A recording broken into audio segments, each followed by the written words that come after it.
الحمد لله رب العالمين والصلاة والسلام على سيد الأنبياء والمرسلين أما بعد أعوذ بالله من الشيطان الرجيم بسم الله الرحمن الرحيم لقد كان لكم في رسول الله أسوة حسنة لمن كان يرجو الله واليوم الآخر وذكر الله كثيرا صدق الله العظيم اللهم صل على محمد وعلى آل محمد كما صليت على إبراهيم وعلى آل إبراهيم إنك حميد مجيد اللهم بارك على محمد وعلى آل محمد كما باركت على إبراهيم وعلى آل إبراهيم إنك حميد مجيد رب اشرح لي صدري ويسر لي أمري واحلل عقدة من لساني يفقهوا قولي واجعل لي وزيرا من أهلي آمين یا رب العالمین۔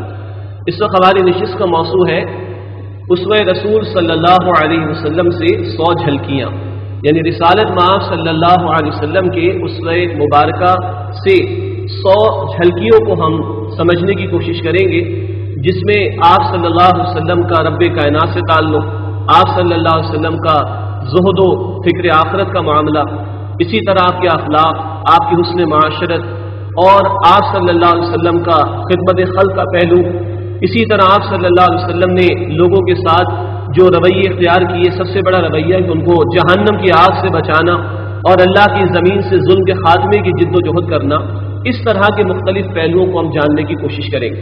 آئیے سب سے پہلے آپ کے سامنے میں وہ 12 نکات رکھ دوں یا وہ 12 ہیڈنگز رکھ دوں کہ جس کے تحت انشاءاللہ تعالی ہم نبی کریم صلی اللہ تعالی علیہ وسلم کے اسوہ مبارکہ سے 100 جھلکیوں کو سمجھنے کی کوشش کریں گے۔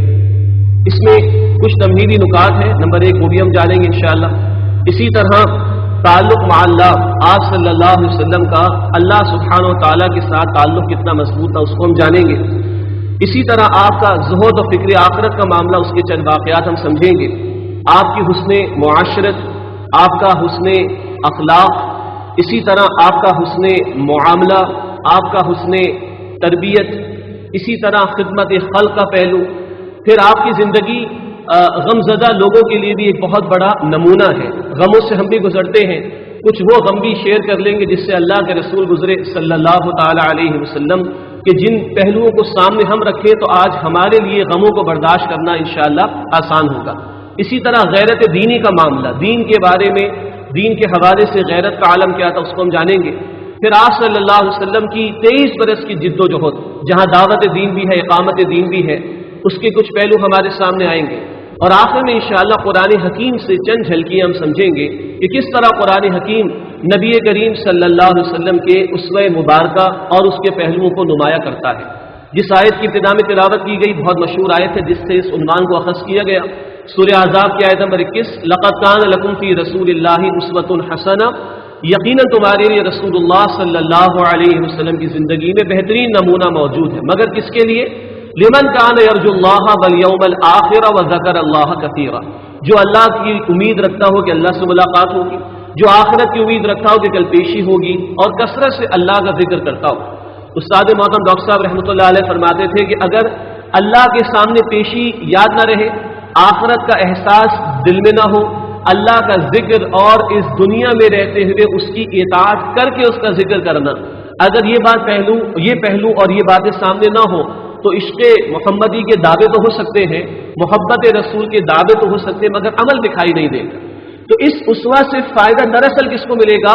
جسے یاد رہے کہ کل مجھے مر کر اللہ کے سامنے جانا ہے، جسے یاد رہے کہ کل آخرت میں میری پیشی ہے، جو آج رہتے ہوئے اللہ کا ذکر کرنا چاہتا ہو، اللہ کی اطاعت کرنا چاہتا ہو، جس کے دل میں یہ جذبہ ہوگا، یہ طلب و تڑپ ہوگی، اس کو اسوہ رسول صلی اللہ علیہ وسلم سے فائدہ ملے گا۔ جیسے ڈاکٹر صاحب ہمیں مثال دیتے تھے ہدی للمتقین ہدی للناس، یہ قرآن سارے انسانوں کے لیے ہدایت ہے، یہ قرآن متقین کے لیے ہدایت ہے۔ کیا مطلب؟ پوٹینشیلی یہ قرآن تمام انسانیت کے لیے ہدایت ہے، جیسے سورج نکل آیا اس کی روشنی سب کے لیے موجود ہے، مگر اصلاً قرآن سے ہدایت بالفعل کسے ملے گی؟ جن میں تقویٰ ہوگا، طلب ہوگی، تڑپ ہوگی۔ ایسے ہی جو اپنے گھر کے کھڑکی دروازوں پر پردہ ڈال دے اسے کوئی فائدہ نہیں ملے گا سورج کی روشنی سے، گو کہ سورج موجود ہے اس کی روشنی بھی موجود ہے۔ اسی طرح اس میں رسول موجود ہے، بہترین ہے، مگر جن کے دل میں طلب و تڑپ نہ ہو، جن کو آخرت کی زندگی یاد نہ ہو، جن کو آخرت کی پیشی یاد نہ ہو، وہ سن بھی لیں گے، پڑھ بھی لیں گے، لکھ بھی دیں گے، کامنٹس بھی دے دیں گے، مگر بالفعل اسوہ حسنہ سے ان کو فائدہ نہیں ملے۔ اللہ ہمیں وہ طلب و تڑپ عطا فرمائے کہ جس کے نتیجے میں یہ اسوہ حسنہ اس کا کچھ اظہار ہماری اپنی زندگیوں میں بھی دکھائی دے۔ آئیے بات کو آگے بڑھاتے، 12 عنوانات کے تحت انشاءاللہ 100 جھلکیاں ہم اسوہ رسول سے سمجھیں گے۔ سب سے پہلا عنوان ہے تمہیدی نکات، اس میں 5 باتیں ہم سمجھ رہے ہیں انشاءاللہ تعالی۔ سب سے پہلی بات، پہلی جھلکی کہ آپ کے تمام اقوال اور اعمال وحی کے مطابق ہیں، یعنی وہ ذات مبارکہ جو ڈیوائنلی سرٹیفائڈ ہے وہ اللہ کے رسول کی ذات ہے۔ قرآن نے کہا سورہ نجم آیت نمبر 3 اور 4 میں ما ينطق عن الهوى ان هو الا وحی یوحى، نبی صلی اللہ علیہ وسلم اپنی ذات مبارکہ کی طرف سے اپنی خواہش سے کچھ نہیں ارشاد فرماتے، جو کچھ بھی ارشاد فرماتے وہ اللہ کی طرف سے آپ پر وحی کیا جاتا ہے۔ کم و بیش 3 مرتبہ قرآن حکیم میں آپ سے کہلوایا گیا ان اتبع الا ما یوحى الی، میں اسی بات کی پیروی کرتا ہوں جو مجھ پر وحی کی جاتی ہے۔ تو قرآن کی یہ سند ہے آپ کی ذات مبارکہ کے حوالے سے کہ آپ کا ہر قول اللہ کی وحی کے تابع اور آپ کا ہر عمل اللہ کی وحی کے تابع، یعنی آپ کی پوری زندگی اللہ سبحانہ و تعالیٰ کی نگرانی میں تھی۔ یہ بات اور کسی زندگی کے متعلق آج ہم نہیں کہہ سکتے، یہاں تک کہ پچھلے انبیاء یقیناً وہ بھی ہدایت کا سرچشمہ تھے، مگر ان کی تعلیمات کو نسخ کر دیا گیا، ان کی اصل زندگی شاید اب ہمارے سامنے نہ ہو، مگر رسالت مآب صلی اللہ علیہ وسلم کا اسوہ بالکل روز روشن کی طرح آج بھی ہمارے سامنے واضح ہے۔ دوسری بات، آپ کا یہ اسوہ حسنہ ہر گوشے کے لیے جامع ترین اسوہ ہے۔ بہت پیارے الفاظ کہیں سید سلیمان ندوی صاحب کے رحمۃ اللہ علیہ خطبات مدراس میں، یا کہیں پروفیسر رام کرشنا راؤ جو کہ ایک ہندو ہے وہ بھی اسی طرح کی بات لکھتا ہے کہ اگر کسی کو ایک باپ کو دیکھنا ہو تو محمد کو دیکھے صلی اللہ علیہ وسلم، ایک شوہر کو دیکھنا ہو تو محمد صلی اللہ علیہ وسلم کو دیکھے، اسی طرح ایک کزن کو دیکھنا ہو تو محمد صلی اللہ علیہ وسلم کو دیکھے، ایک دوست کو دیکھنا ہو تو محمد صلی اللہ علیہ وسلم کو دیکھے، خطیب کو دیکھنا ہو، ایک مربی کو دیکھنا ہو، ایک مزکی کو دیکھنا ہو، ایک سیاست دان کو دیکھنا ہو، ایک سپہ سالار کو دیکھنا ہو، ایک جج کو دیکھنا ہو، اور گنتے چلے جائیں کوئی ہے جو قریب بھی دکھائی دے محمد رسول اللہ صلی اللہ علیہ وسلم کی اتنی جامعیت کے ساتھ آپ کا اسوہ ہمارے سامنے۔ ہاں، خواتین کے لیے ڈاکٹر صاحب بھی فرمایا کرتے تھے اسوہ رسول کی تکمیل ہوتی ہے ازواج مطہرات کے ذریعے سے، اس لیے کہ بہرحال رسول اکرم صلی اللہ علیہ وسلم ایک مرد تھے، تو وہ خاص نسوانی معاملات، عورتوں والے معاملات، ان کے حوالے سے رہنمائی کی تکمیل ازواج مطہرات کے ذریعے سے ہوتی ہے، ورنہ زندگی کے ہر گوشے کے لیے آپ کا اسوہ جامع ترین ہے۔ نمبر 3، آپ کی ہر ادا محفوظ ہے، یعنی زندگی میں کوئی عمل ایک مرتبہ بھی آپ نے کیا تو وہ بھی آج ثابت ہے۔ مثال کے طور پر اللہ کے رسول صلی اللہ علیہ وسلم نے پوری زندگی تہبند استعمال کیا، لیکن ہمیں معلوم ہے کہ آپ نے ایک مرتبہ پاجامہ خریدا ضرور ہے اور آپ کے صحابہ نے استعمال بھی کیا۔ اب اگر ایک مرتبہ آپ نے خریدا بھی ہے یا پسند بھی فرمایا ہے تو یہ بات بھی آج ہمارے پاس بالکل آتھینٹک ذرائع سے موجود ہے، تو ایک ادا اللہ کے رسول صلی اللہ علیہ وسلم کے ہمارے پاس موجود ہے۔ چوتھی بات، اسوہ آپ کا انتہائی مستند ذرائع سے ہم تک منتقل ہوا، یہ وہ ایسی بات نہیں جو ہوا میں کہہ دی جائے، جیسے آج موئنجو داڑو، ہڑپا اور ٹیکسلا کی 5000 سالہ پرانی تہذیب کی بڑی باتیں بیان ہوتی ہیں ہمارے معاشرے میں، اور ہمارا پڑھا لکھا طبقہ، دانشور طبقہ آنکھیں بند کر کے اسے قبول بھی کر لیتا ہے، جبکہ 1400 برس پہلے کی بات بیان ہو، اچھا یہ بات ریلائبل ہو سکتی؟ یہ نہیں کہ یہ اتنا بڑا ظلم ہے اللہ کے رسول کی تعلیم کے ساتھ کہ 5000 برس پہلے کی شے جس کو ورک آؤٹ کرنے کے لیے اتنے آتھینٹک ذرائع موجود نہیں ہے جتنا سنت رسول کو آتھینٹکلی ویریفائی کرنے کے ذرائع ہمارے پاس موجود ہیں، مگر 5000 برس پہلے کی بات ہمارا مسلمانوں کا دانشور طبقہ بھی آنکھیں بند کر کے قبول کر لیتا ہے، لیکن جب حدیث کی بات آتی ہے، سنت کی بات آتی ہے، چہرے بدل جاتے ہیں، جبکہ ہم یہ پورے وثوق اور دعوے کے ساتھ کہہ سکتے ہیں کہ ایک ادا اللہ کے رسول صلی اللہ علیہ وسلم کی انتہائی مستند ذرائع سے ہم تک منتقل ہوئی۔ صرف ایک ہی پہلو اسماء الرجال جو بڑا مشہور ہے، یہ خاص علم احادیث کے مطالعے کے ضمن میں، حدیث کے فن کے ضمن میں، کہ سارے افراد جو روات ہیں احادیث کے، ان کی زندگیوں کا جائزہ جس قدر عرق ریزی سے ہمارے محدثین نے اس کو جمع کیا، اسپنگر جیسا شخص جو کہ جرمن کا ایک مورخ اور مفکر ہے، وہ کہتے ہیں کہ تاریخ انسانی میں کسی کے پاس ایسا علم نہیں اسماء الرجال والا جو مسلمانوں کے پاس ہے، کہ جس کی بنیاد پر لاکھوں کو زیادہ کہہ گیا، جس کی بنیاد پر لاکھوں افراد کی زندگیاں کھنگالی جا سکتی ہیں کہ اس شخص نے کبھی جھوٹ بولا ہے، وعدہ خلافی کی ہے، خیانت کی ہے، تو کیا اس بنیاد پر اس کی بیان کردہ روایت قبول ہوگی کہ نہیں ہوگی؟ بہرحال اس کی تفصیل میں جانے کا موقع نہیں. تو چوتھی بات یہ کی گئی کہ آپ کا جو اسوہ ہے انتہائی مستند ذرائع سے ہم تک منتقل ہوا. پانچویں بات تمہیدی نکات کے ضمن میں وہ یہ کہ انتہائی معمولی معمولات کے لیے رہنمائی آپ نے ہمیں عطا فرمائی. یہود نے کبھی مذاق میں اڑایا تو فرما دیا گیا جاؤ ان سے کہہ دو کہ ہمارے رسول نے یہ بھی بتایا کہ بیت الخلاء میں جاتے کیسے, وہاں بیٹھتے کیسے, بیٹھنے کی حیت اور کیفیت بھی بیان کر دی, وہاں طہارت کیسے حاصل کی جاتی, باہر کیسے نکلتے, جانے سے پہلے کیا پڑھتے, باہر آنے کے بعد کیا پڑھتے ہیں. اتنا کچھ, اتنی مائنیوٹ ڈیٹیلز, جزیات تک رسالت مآب صلی اللہ علیہ وسلم نے ہمیں بیان فرمائی ہے. اور ہم اتنا جانتے ہیں رسول اکرم صلی اللہ علیہ وسلم کے متعلق جتنا ہم اپنے ماں باپ کے متعلق نہیں جانتے. ہمیں ہمارے اماں ابا کی 2-4 ہی ڈشز کا نام پتا ہوگا جو ان کو پسند تھی, مگر رسول اللہ کے متعلق صلی اللہ علیہ وسلم انتہائی مستند ذرائع سے ہم ہر وہ بات جانتے ہیں جو شاید آپ نے زندگی میں ایک ہی مرتبہ انجام دی. یہ پہلی 5 جھلکیاں ہی صحیح یا تمہیدی نکات مکمل ہوئے آپ صلی اللہ علیہ وسلم کے اسوہ مبارکہ کے حوالے سے. دوسری بات کی طرف چلتے, اللہ کے رسول صلی اللہ علیہ وسلم کا تعلق مع اللہ, اللہ کے ساتھ آپ کا تعلق کیسا تھا, کتنا گہرا تھا اور کتنا مستقل تھا اور کس انداز سے تھا, آئیے اس کو جاننے کی کوشش کریں. چھٹی بات, ہم سب کے علم میں ہے اللہ کے رسول صلی اللہ علیہ وسلم راتوں کا قیام فرماتے تھے. قرآن کی شہادت ہے کم از کم 1/3 رات, کبھی آدھی رات, کبھی 2/3 رات, اور حدیث و سنت کا بیان ہے کہ کبھی کبھی پوری رات آپ قیام اللیل میں بسر کرتے تھے. صحابہ نے عرض کی یا رسول اللہ صلی اللہ علیہ وسلم آپ اتنی محنت فرماتے, وہ آپ کو معصوم اور بخشے اتنی محنت فرماتے کہ آپ کے پیروں میں ورم آ جاتے. تو آپ صلی اللہ علیہ وسلم نے فرمایا کہ افلا اکون عبدا شکورا, کیا میں اللہ کا شکر گزار بندہ نہ بن. معصوم ہے, مقام محمود کا اعلان جن کے لیے صحیح, اور قیام اللیل میں اتنا اہتمام ہے کہ پیروں میں ورم آ جائے. افلا اکون عبدا شکورا, کیا میں اللہ سبحانہ و تعالیٰ کا شکر گزار بندہ نہ بنوں. ساتویں بات, اللہ کے رسول صلی اللہ علیہ وسلم دن میں 100 مرتبہ استغفار کرتے تھے. کچھ روایات میں 70 مرتبہ کا ذکر بھی آتا ہے, کچھ روایات میں ایک ہی نشست میں 70 مرتبہ استغفار کرنے کا ذکر آتا ہے. اللہ کے رسول تو معصوم تھے, معصوم ہو کر اللہ کے حضور اتنا استغفار کا اہتمام. ہم اپنا جائزہ لیں, ہم کیا ہیں اور کیسے, ہم سب کو معلوم ہے ہمیں کس قدر اہتمام کرنا چاہیے. وہاں تو حد یہ ہے کہ نماز کا سلام پھیرا, اللہ اکبر, استغفر اللہ استغفر اللہ استغفر اللہ, فرض نماز ادا کی ہے, اتنا پیارا کام کیا, پھر بھی استغفار کا اہتمام. تو علماء نے لکھا کہ کس بات پر استغفار, اے اللہ جو تیری یہ بندگی ہے, یہ تیری یہ عبادت کی ادائیگی ہے, اس ادائیگی میں اگر کوئی کوتاہی ہو گئی میں تجھ سے اس پر بخشش چاہتا ہوں. انداز سے دیکھیے گا تو 100 مرتبہ 70 مرتبہ آپ کا استغفار کا معمول ہے, ہمیں کس قدر کرنا چاہیے. اللہ ہمیں اس کی توفیق بھی عطا فرمائے, جائزہ بھی لے اور مستقل بنیاد پر ہم بھی اللہ کے حضور استغفار کا اہتمام کریں. 8ویں بات, اللہ کے رسول دنیا سے تشریف لے جا رہے ہیں اور سب سے آخری کلمات جو آپ کی زبان پر ہیں وہ ہے اللہم فی الرفیق الاعلی. مگر اس سے پہلے 2 باتیں سنیے.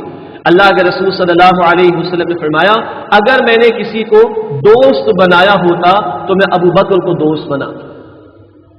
اور ان کے متعلق کیا کہا, جس کسی نے مجھ پر احسان کیا میں نے اس کے احسان کا بدلہ چکایا سوائے ابو بکر صدیق رضی اللہ عنہ. اور آپ یہ بھی فرما رہے کہ اگر میں نے کسی کو دوست بنایا ہوتا تو میں ابو بکر صدیق کو دوست بناتا رضی اللہ عنہ. مگر کسے بنایا, اللہ سبحانہ و تعالیٰ. وفات سے کچھ لمحات قبل یا 1-2 دن قبل کی بات ہے, بی بی فاطمہ نے آپ کو دیکھا تو آپ کچھ محسوس کر رہے تھے کسی کیفیت. بی بی فاطمہ پکار اٹھی, ہائے میرے ابا جان کی تکلیف, ہائے میرے ابا جان کی تکلیف. اور اللہ کے رسول فرماتے کہ بیٹا آج کے بعد تیرے باپ کو کوئی تکلیف نہیں, تیرا باپ اپنے رب سے ملاقات کے لیے جا رہا ہے, تیرے باپ کو کوئی تکلیف نہیں. اور دنیا سے جاتے جاتے یہ آخری کلمات آپ کی زبان پر ہے, اللہم فی الرفیق الاعلی, بری رفیق الاعلی, اے اللہ تیری طرف کے تو سب سے بڑا دوست. کیا ہمیں بھی موت کی یاد رہتی, کیا ہم بھی موت کے لیے تیار ہیں؟ اس لیے کہ موت ہی تو رکاوٹ ہے اللہ سے ملاقات میں. آج اگر آ جائے تو ہم جانے کے لیے تیار ہیں, اللہ ہمیں تیار رہنے کی توفیق عطا فرمائے. اسی تعلق مع اللہ کے ضمن میں بات آگے بڑھ رہی. نبی جھلکی, آپ نے نماز کو آنکھوں کی ٹھنڈک قرار دیا. آپ کبھی بلال سے فرماتے بلال اذان دو مجھے راحت پہنچاؤ. یہ ہے قرۃ عین فی الصلاۃ, میری آنکھوں کی ٹھنڈک نماز میں.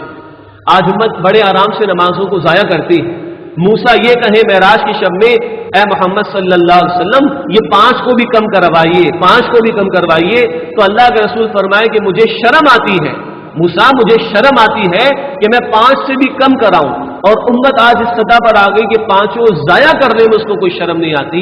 کیا ہم اپنے رسول کو راحت پہنچا رہے ہیں؟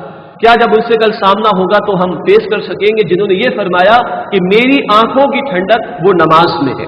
10ویں بات، نماز قضا ہونے پر شدید بددعائیں کی آپ صلی اللہ علیہ وسلم۔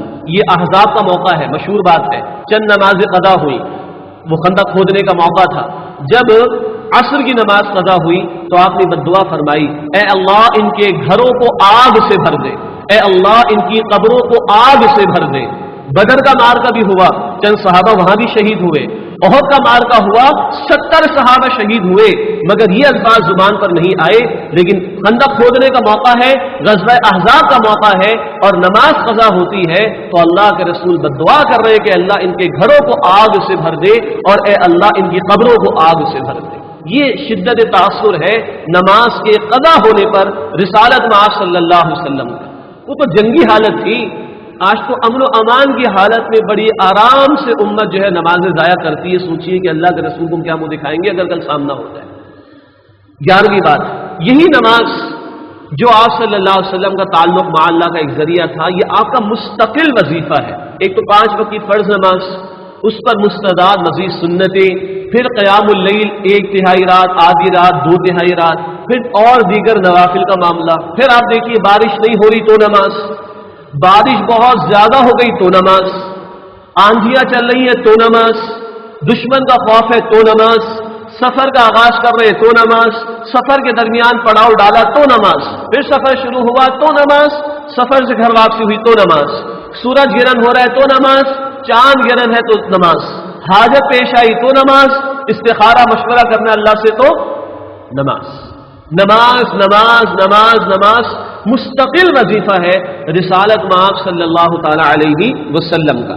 12ویں بات، اسی تعلق مع اللہ کے ضمن میں اللہ پر توکل کا معاملہ۔ غار ثور کا واقعہ سب کو یاد ہے، اللہ کے رسول صلی اللہ علیہ وسلم موجود، حضرت ابوبکر صدیق رضی اللہ تعالی عنہ موجود، کچھ خطرہ محسوس ہوا، اور وہ خطرہ ابوبکر صدیق کو اپنی جان کے لیے نہیں تھا، رسالت مآب کے لیے تھا صلی اللہ علیہ وسلم کہ میرے رسول کو تکلیف نہ پہنچے۔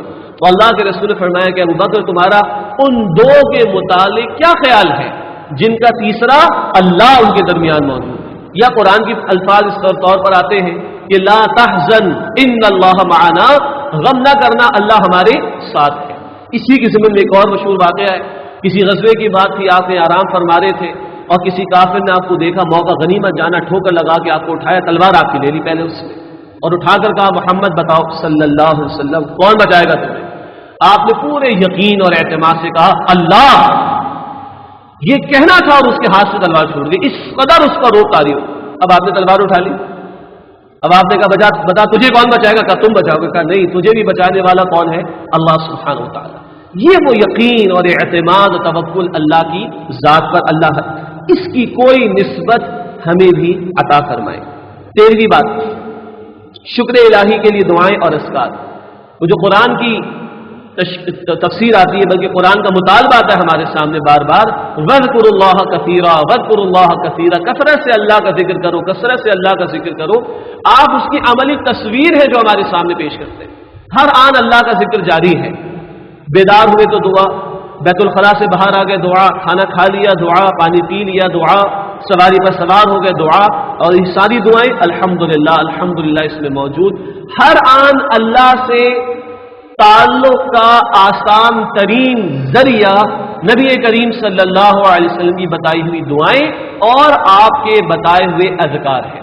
آپ صلی اللہ علیہ وسلم نے یہ بھی فرمایا، اتنا کثرت سے اللہ کا ذکر اپنی زبان پر جاری رکھو، اتنا کثرت سے اللہ کا ذکر اپنی زبان پر جاری رکھو کہ لوگ تمہیں دیوانہ کہنا شروع کریں، پاگل ہو گیا ہے۔ اتنا کثرت سے آپ نے اس کی تلقین فرمائی، اور بالفعل آپ نے کام کر کے دکھایا۔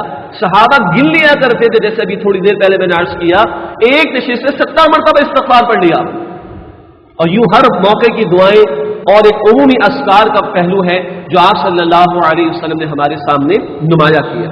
14ویں بات، اللہ کی خاطر سب سے زیادہ اگر تکالیف کسی پر آئیں تو وہ خود اللہ کے رسول صلی اللہ علیہ وسلم کی ذات مبارک، حالانکہ 23 برس کی نبوی زندگی ہے، مگر آپ نے فرمایا کہ جتنا مجھے اللہ کی راہ میں ستایا گیا ہے کسی کو اتنا نہیں ستایا گیا۔ اس کی ایک دو جھلکی ہم آگے چل کر سنیں گے، سمجھیں گے انشاءاللہ تعالی، مگر یاد رکھیں آج اللہ کی راہ میں ہم پر بھی مشکلات آ سکتی ہیں۔ خیر ابھی تو کسی نے ہمارے چہرے پر چنے کا دانہ بھی نہیں پھینکا، بقول مولانا علی میاں رحمۃ اللہ علیہ کے، ابھی تو کسی نے ہمارے چہرے پر چنے کا دانہ بھی کھینچ نہیں مارا۔ اگر دو چار جملے کسی نے کس لیے تو کون سی بڑی بات ہے؟ رسالت میں آپ کے اسوہ کو سامنے رکھو جو یہ فرما گئے کہ جتنا مجھے اللہ کی راہ میں ستایا گیا کسی کو اتنا نہیں ستایا گیا۔ اور 15ویں بات طائف کا واقعہ، اور اس کا ذکر آگے بھی آئے گا، مگر وہاں جو دعائے مستضعفین کے نام سے اللہ کے رسول نے کی، بہت مشہور و معروف ہے، اس کے ایک دو جملے فقط۔ یہ سب کچھ ہو گیا کہ جہاں آپ کے ٹخنوں کے نشانے لے لے کر پتھر برسائے گئے، مارے گئے، جہاں آپ کے نالین یعنی جوتے مبارک خون سے بھر گئے، اور جس میں اطہر کو وہاں طائف کی سنگریز زمین پر گھسیٹا گیا ہے، اس سب کے بعد بھی اللہ کے رسول کیا عرض کر رہے ہیں اللہ کے حضور؟ اللہ کے رسول فرماتے ہیں اللہ اس سب پر اگر تو مجھ سے خفا نہیں، اس سب پر اگر تو مجھ سے ناراض نہیں، فلا ابالی، مجھے کسی کی کوئی فکر نہیں۔ اگر یہ تیرے اذن سے تو لا ابالی، کوئی حرج کی بات، اس میں تیری رضا شامل ہے تو کوئی حرج کی بات نہیں، بس تو مجھ سے ناراض نہ ہو جا، اے اللہ میں تو یہ چاہتا ہوں صلی اللہ علیہ وسلم۔ آئیے تیسرے عنوان کی طرف چلتے، زہد اور فکر آخرت۔ زہد کا مطلب دنیا سے بے فکر ہونے والی بات ہے، دنیا کو چھوڑ دینا نہیں، دنیا کو ترک کر دینا نہیں، رہنا ادھر ہے مگر فکر اور تیاری آخرت کی کرنی۔ جیسے کہ حضرت علی رضی اللہ تعالی عنہ فرماتے ہیں کہ مال تمہارے ہاتھ میں ہو ٹھیک ہے، تمہارے دل میں نہیں ہونا چاہیے۔ مولانا رومی فرماتے ہیں کہ کشتی پانی میں چلتی ہے، پانی میں چلے گی، مگر بقدر ضرورت حصہ پانی میں ہوتا ہے، زیادہ حصہ پانی میں جائے گا وہ ڈوب جائے گی۔ رہنا دنیا میں ہے بس اوپر اوپر، ڈوبنا نہیں، اس کے اندر پھنس نہیں جانا ہے، تو رہنا ادھر مگر فکر ادھر کی ہو، اس کا نام زہد ہے۔ بے رغبت ہو جانا دنیا سے، ترک کر دینا نہیں، بے رغبت ہو جانا کہ یہ مقصود نہ بن جائے، اور فکر کرنا آخرت کی، یہ ہے زہد۔ آئیے اللہ کے رسول صلی اللہ علیہ وسلم کی اسوہ مبارکہ سے زہد اور فکر آخرت کے حوالے سے چند پہلو، اور اس میں جو اکثر باتیں ہیں وہ آپ کے ارشادات ہیں جو ہمارے سامنے احادیث میں آتے ہیں۔ 16ویں بات، آپ صلی اللہ علیہ وسلم کے گھر میں بکری ذبح ہوئی، آپ نے اما عائشہ سے پوچھا اگر کیا بچ گیا، تو وہ دست کا گوشت اللہ کے رسول کو پسند بہت تھا، تو انہوں نے فرمایا کہ وہ دست کا گوشت بچ گیا ہے؟ آپ نے فرمایا کہ نہیں، جو دے دیا ہے باقی تقسیم ہو گیا تھا، جو دے دیا وہ بچ گیا، اور جو بچ گیا وہ خرچ ہو گیا۔ یہ ہے اصل نقطہ نظر، جو تو دیا اللہ کی راہ میں اللہ کے بندوں کو دیا وہ آخرت کے بینک اکاؤنٹ میں جمع ہو گیا، the bank of Allah unlimited میں جمع ہو گیا، اور جو ادھر بچ گئے تو ہم کریں گے استعمال، اور جو کر رہے ہیں استعمال اس کا تو کل جواب دینے اللہ کے حکم۔ یہ ہے نقطہ نظر، جو دے دیا وہ بچ گیا، اور جو بچ گیا وہ خرچ ہو گیا۔ 17ویں بات، حضرت عمر فاروق رضی اللہ تعالیٰ عنہ آپ کی حجرے مبارک میں داخل ہوئے تو دیکھا کہ آپ ایک چٹائی پر آرام فرما رہے تھے، اور آپ کے جسم اطہر پر تہدن کے سوا کچھ نہیں تھا، تو گیا اوپری حصہ وہ بغیر کسی لباس بغیر کسی کپڑے کے تھا، تو دیکھا کہ اس چٹائی کے نشانات اللہ کے رسول صلی اللہ علیہ وسلم کے جسم اطہر پر آ چکے۔ تو عمر فاروق عرض کرتے غالباً رو بھی رہے ہوں گے کہ یا رسول اللہ صلی اللہ علیہ وسلم، یہ قیصر و کسریٰ، یہ روم اور ایران کے بادشاہ، یہ اللہ کے باغی، یہ بڑے بڑے بغاوت کرنے والے، یہ بڑے بڑے محلات میں سوتے، مخملی بستروں پر سوتے آرام کرتے، اور آپ اللہ کے رسول اور آپ کا عالم یہ۔ تو آپ صلی اللہ علیہ وسلم نے بہت خوبصورت بات ارشاد فرمایا کہ اے عمر، کیا تم اس پر پسند نہیں، اس پر خوش نہیں؟ کیا تمہارے لیے بات کافی نہیں کہ ان کو اللہ دنیا عطا فرما دے اور اللہ ہمیں آخرت عطا فرما؟ یہاں مل بھی گیا تو کیا لے جاؤ، جائے گا جب جہاں سے کچھ بھی نہ ساتھ ہوگا، 2 گز کفن کا کپڑا تیرا لباس۔ وہ 2 گز کفن بھی کب، جو حالات ایسے ہو کہ دفنانا ممکن ہو، سونامی اور زلزلے میں جانے والے کو تو یہ بھی نہیں ملتا، بمشکل 2 گز کفن کا کپڑا تیرا لباس۔ تو کیا تم اس بات پر خوش نہیں؟ یہ بات تمہارے اطمینان کے لیے کافی نہیں کہ اللہ ان کو دنیا عطا فرما دے اور اللہ ہمیں آخرت عطا فرما دے۔ 18ویں بات، کبھی آپ نے یہ ارشاد فرمایا صلی اللہ علیہ وسلم، بلکہ ہوا کیا، صحابہ نے دیکھا کہ آپ جس بسترے پہ سوتے ہو بہت پتلا سا ہے، تو عرض کی کہ اس کو ذرا دوہرا کر دیا جائے آپ کے لیے. تو آپ صلی اللہ علیہ وسلم فرمایا کہ مجھے دنیا سے کیا لینا، میری مثال تو اس مسافر کی سی ہے جو سفر پر جا رہا ہے، کہیں راستے میں آرام کے لیے رکا، فریش ہو کر بیدار ہو کر دوبارہ اپنے سفر پر جاری ہو جائے گا. مجھے دنیا سے کیا لینا دے، میری مثال تو مسافر کی سی ہے، یہاں میں ہمیشہ رہنے کے لیے تھوڑے ہی آئے ہوں، تو یہاں کا آرام اور یہاں کی راحتیں اس سے مجھے کیا لینا دینا، میری منزل تو ادھر آخرت کی طرف رواں دواں ہے. 19ویں بات، اللہ کے رسول صلی اللہ علیہ وسلم یہ دعا فرماتے تھے. آج ہمارے لیے بھی معاشی مسائل ہیں، بہت معاشی مسائل ہیں. ہم میں سے کچھ کے پاس گاڑی نہ ہو تو ٹینشن ہو جاتی ہے، ہم میں سے کچھ کے پاس بڑا مکان نہ ہو تو ہمیں ٹینشن ہو جاتی ہے. اللہ کے رسول کے گھر کا جائزہ آگے جا کر لیں گے انشاءاللہ، مگر یہاں دعا تو سن لے کہ اے اللہ مجھے مسکینوں میں رکھ اور مجھے مسکینوں میں اٹھا. اے اللہ مسکینی کی حالت میں رکھ اور مسکینی کی حالت میں مجھے اس دنیا سے اٹھا. یہ دعا تھی، یہ چاہت تھی رسالت مآب صلی اللہ علیہ وسلم. اگلی بات، 20ویں بات، اللہ کے رسول صلی اللہ علیہ وسلم کا یہ معاملہ سارا اختیاری فقر کا بھی تھا. حدیث میں آتا ہے کہ اللہ سبحانہ و تعالیٰ نے آپ کو یہ آپشن دیا، اے نبی صلی اللہ علیہ وسلم اگر آپ چاہیں تو آپ کے لیے مکے کے پہاڑوں کو سونے کا بنا دیا جائے. اے نبی اگر آپ چاہیں تو آپ کے لیے مکے کے پہاڑوں کو سونے کا بنا دیا جائے. آپ صلی اللہ علیہ وسلم نے عرض کی کہ اللہ مجھے تو یہ بات نہیں پسند، میں تو یہ چاہتا ہوں کہ ایک دن بھوکا رہوں اور تیری رضا کے لیے صبر کروں، اور ایک دن کھاؤں اور تیری نعمت پر تیرا شکر ادا. یہ اختیاری فقر ہے اللہ کے رسول صلی اللہ علیہ وسلم کہ بھوکا رہوں صبر کروں تیری رضا کے لیے، اور کھاؤں تو شکر کروں تیری نعمت کا جو تو نے مجھ پر انعام فرمائی ہے. 21ویں بات، اللہ کے رسول صلی اللہ علیہ وسلم ایک رات کروٹیں بدلتے رہے، تو صبح آپ نے پوچھا کہ کچھ گھر میں رہ تو نہیں گیا تھا، تو معلوم ہوا کہ صدقے کی چند کھجوریں غالباً وہ گھر میں رہ گئی تھی، تقسیم نہیں ہو سکی تھی. تو آپ نے فرمایا کہ رات اسی وجہ سے مجھے آرام نہیں مل سکا، اسی وجہ سے مجھے چین نہیں آ سکا، اور میں کروٹیں بدلتا رہا کہ کوئی ذمہ داری ایسی ہے کہ جس کی ادائیگی ابھی باقی ہے، اور اس وجہ سے میں رات کو چین کی نیند سو نہیں سکا. ان چند اشرفیہ یا بعض روایات میں کھجوروں کا بیان ہے، ذکر آتا ہے کہ جس کے رہ جانے کی وجہ سے رات کو اللہ کے رسول صلی اللہ علیہ وسلم کو نیند نہ آ سکی.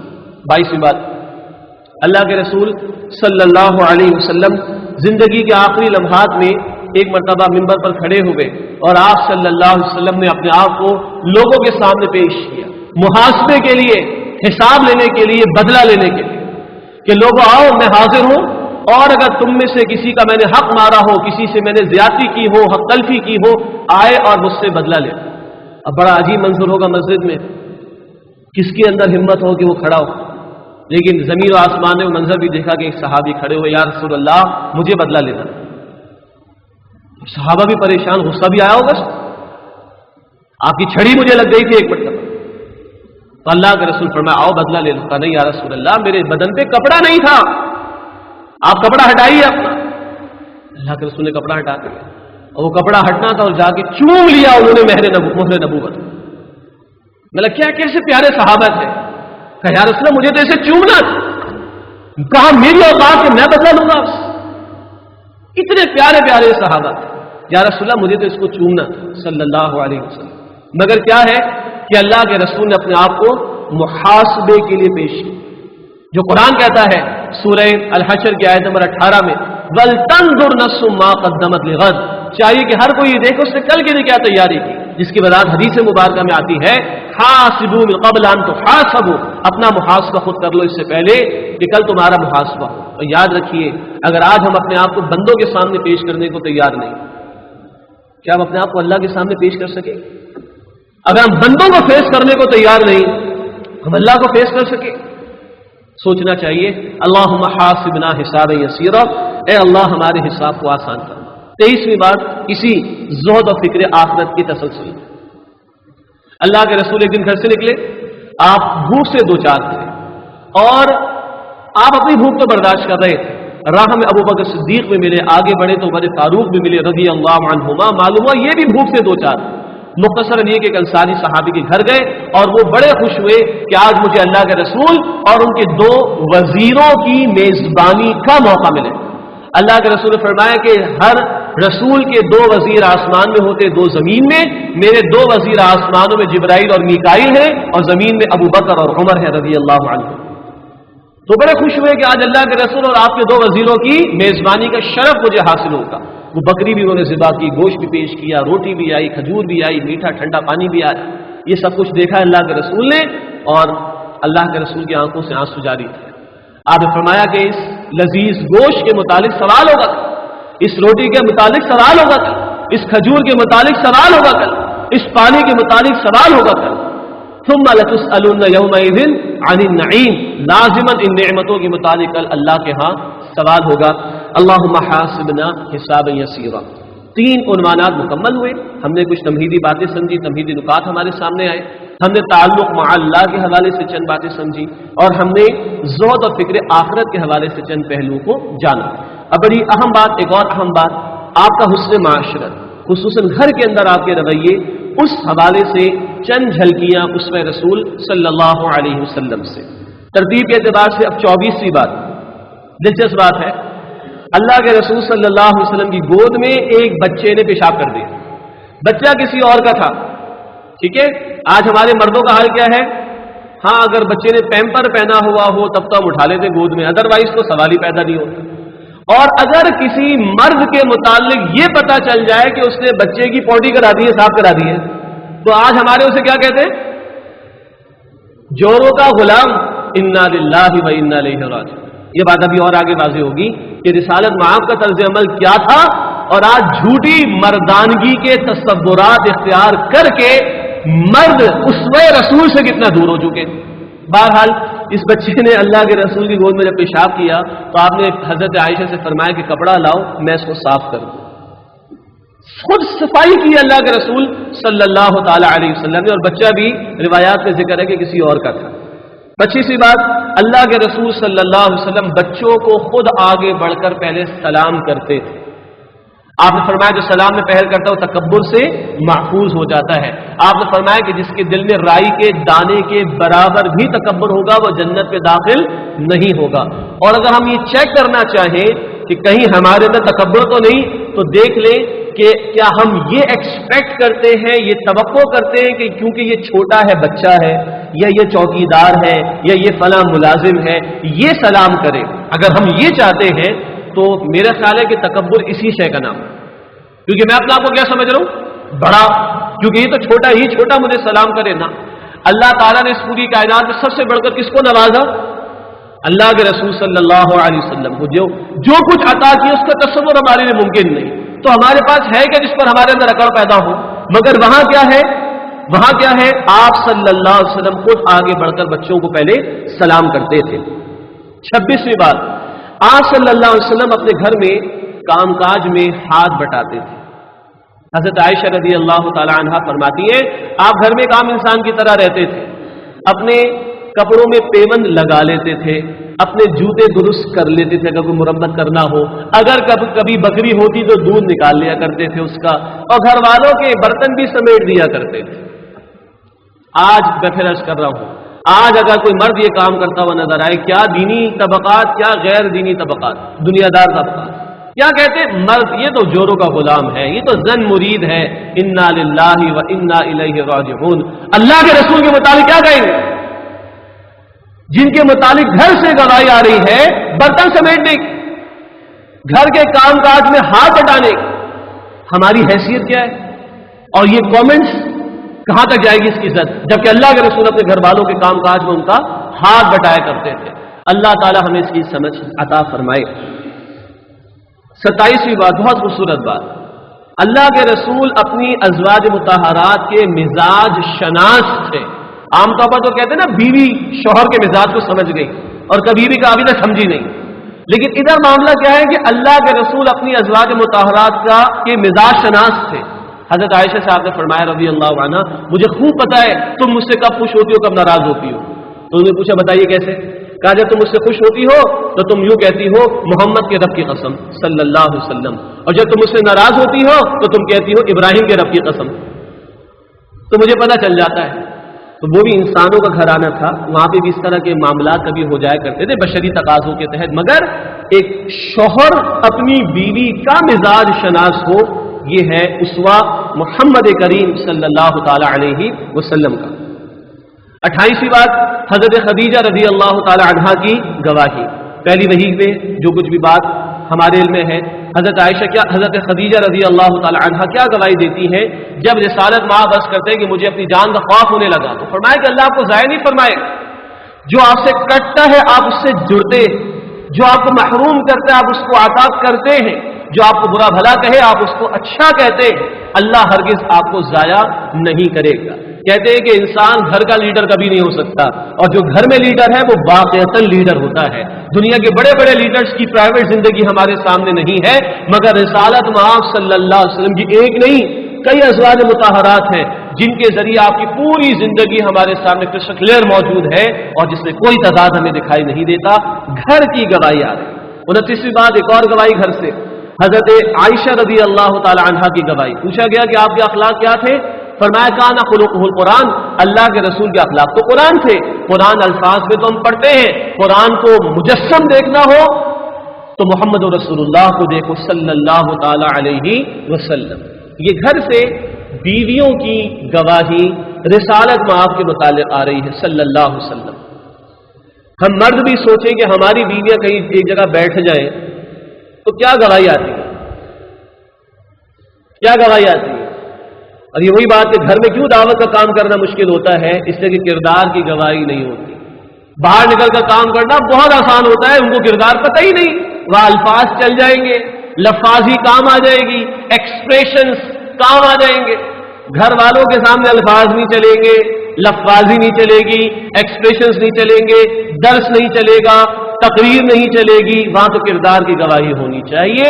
کردار کی گواہی نہیں ہوگی گھر میں کام نہیں. کیسے ہوگا گھریلو مسئلہ گھر میں اگر میرے کردار کی گواہی گھر میں نہ ہو؟ کیسے ممکن؟ کیسے گھر والے میری بات سنیں گے اگر میرے قول و فعل کا تضاد ان کے سامنے ہو؟ سوال ہی پیدا نہیں ہوتا. اچھا، جہاں یہ بات مردوں کے حوالے سے میں نے عرض کی کہ اگر ہماری بیویاں کہیں جمع ہو جائے تو کیا گواہی آئے، ایسے ہی عورتوں کو بھی سوچنا چاہیے.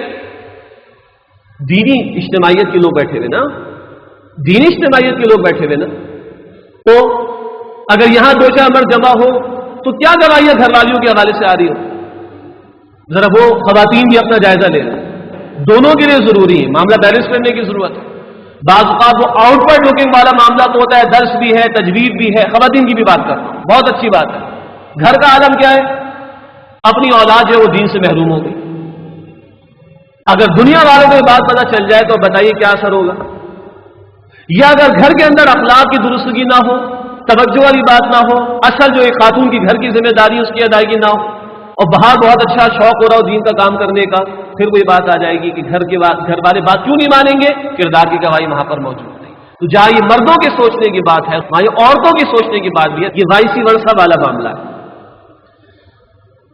تیسری بات، گھر والوں کے آرام کا خیال رکھنا. حضرت عائشہ فرماتی ہے رضی اللہ عنہا، اللہ کے رسول مجھے میری سہیلیوں کے بعد بھیج دیا کرتے تھے، جاؤ فلاں سے ملاقات کر لو، جاؤ فلاں سے ملاقات کر لو. میرے مزاج کو سمجھتے تھے، میری خواہشات کا جو ہے وہ لحاظ رکھا کرتے تھے.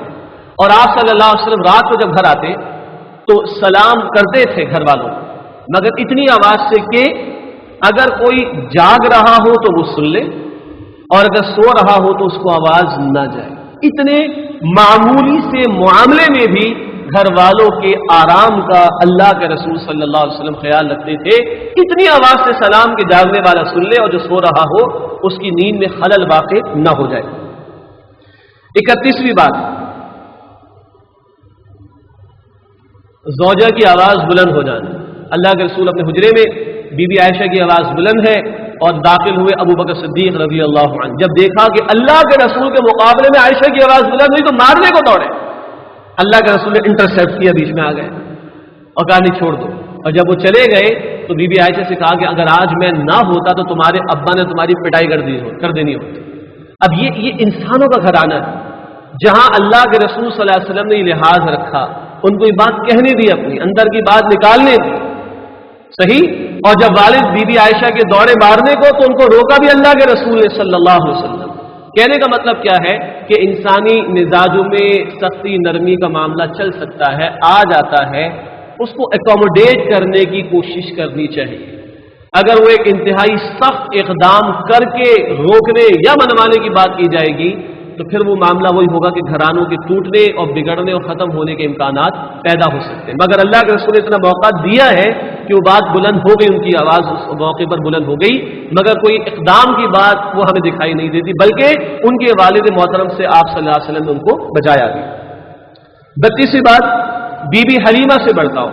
اللہ کے رسول تو دنیا میں تشریف لائے تو والد نہیں تھے، 6 سال کے ہوئے تو والدہ چلی تھی، لیکن یہ وہ رضائی والدہ ہے بی بی حلیمہ کہ جب آتی تو آپ کھڑے ہو کر استقبال کرتے۔ آپ صلی اللہ علیہ وسلم نے اپنی ذات کے لیے لوگوں کا احتراماً کھڑا ہونا پسند نہیں فرمایا، مگر رضائی ماں آئی تو کھڑے ہو کر استقبال ہوتا، اپنی چادر بچھاتے تھے ان کے لیے اور ان کا حال دریافت کرتے تھے، ان کی کوئی خواہش ہوتی تو پورا کرتے تھے۔ اگلی بات اسی کے تسلسل میں 33ویں بات، بی بی فاطمہ سے برتاؤ۔ اور بھی ازواج مطہرات تھے مگر ان کے واقعات ہمیں زیادہ ملتے ہیں۔ ایگزیکٹلی یہ معاملہ، بی بی فاطمہ آتی، آپ کھڑے ہو کر استقبال کرتے، چادر اپنی بٹھاتے اس پر، اور اگر کوئی خواہش ہوتی تو پورا کرتے اگر ممکن ہوتا۔ یہ ہے انداز اللہ کے رسول صلی اللہ علیہ وسلم کا۔ اسی کے تناظر میں جو ایک عورت کو رتبہ اور مقام اللہ کے رسول نے عطا فرمایا صلی اللہ علیہ وسلم، اس کی طرف بھی روشنی پڑتی ہے۔ 34ویں بات، بیٹی کی پیدائش پر خوشی کا اظہار۔ آج ہمارے اس معاشرے میں کم و بیش وہی رویے چہروں پر نظر آنا شروع ہو چکے ہیں جو 1400 برس پہلے مشرکین کے ہاں جب بیٹیاں پیدا ہوتی تھیں تو ان کے چہروں پر نظر آتے تھے، جو قرآن کہتا ہے کہ چہرے سیاہ ہو جاتے ہیں۔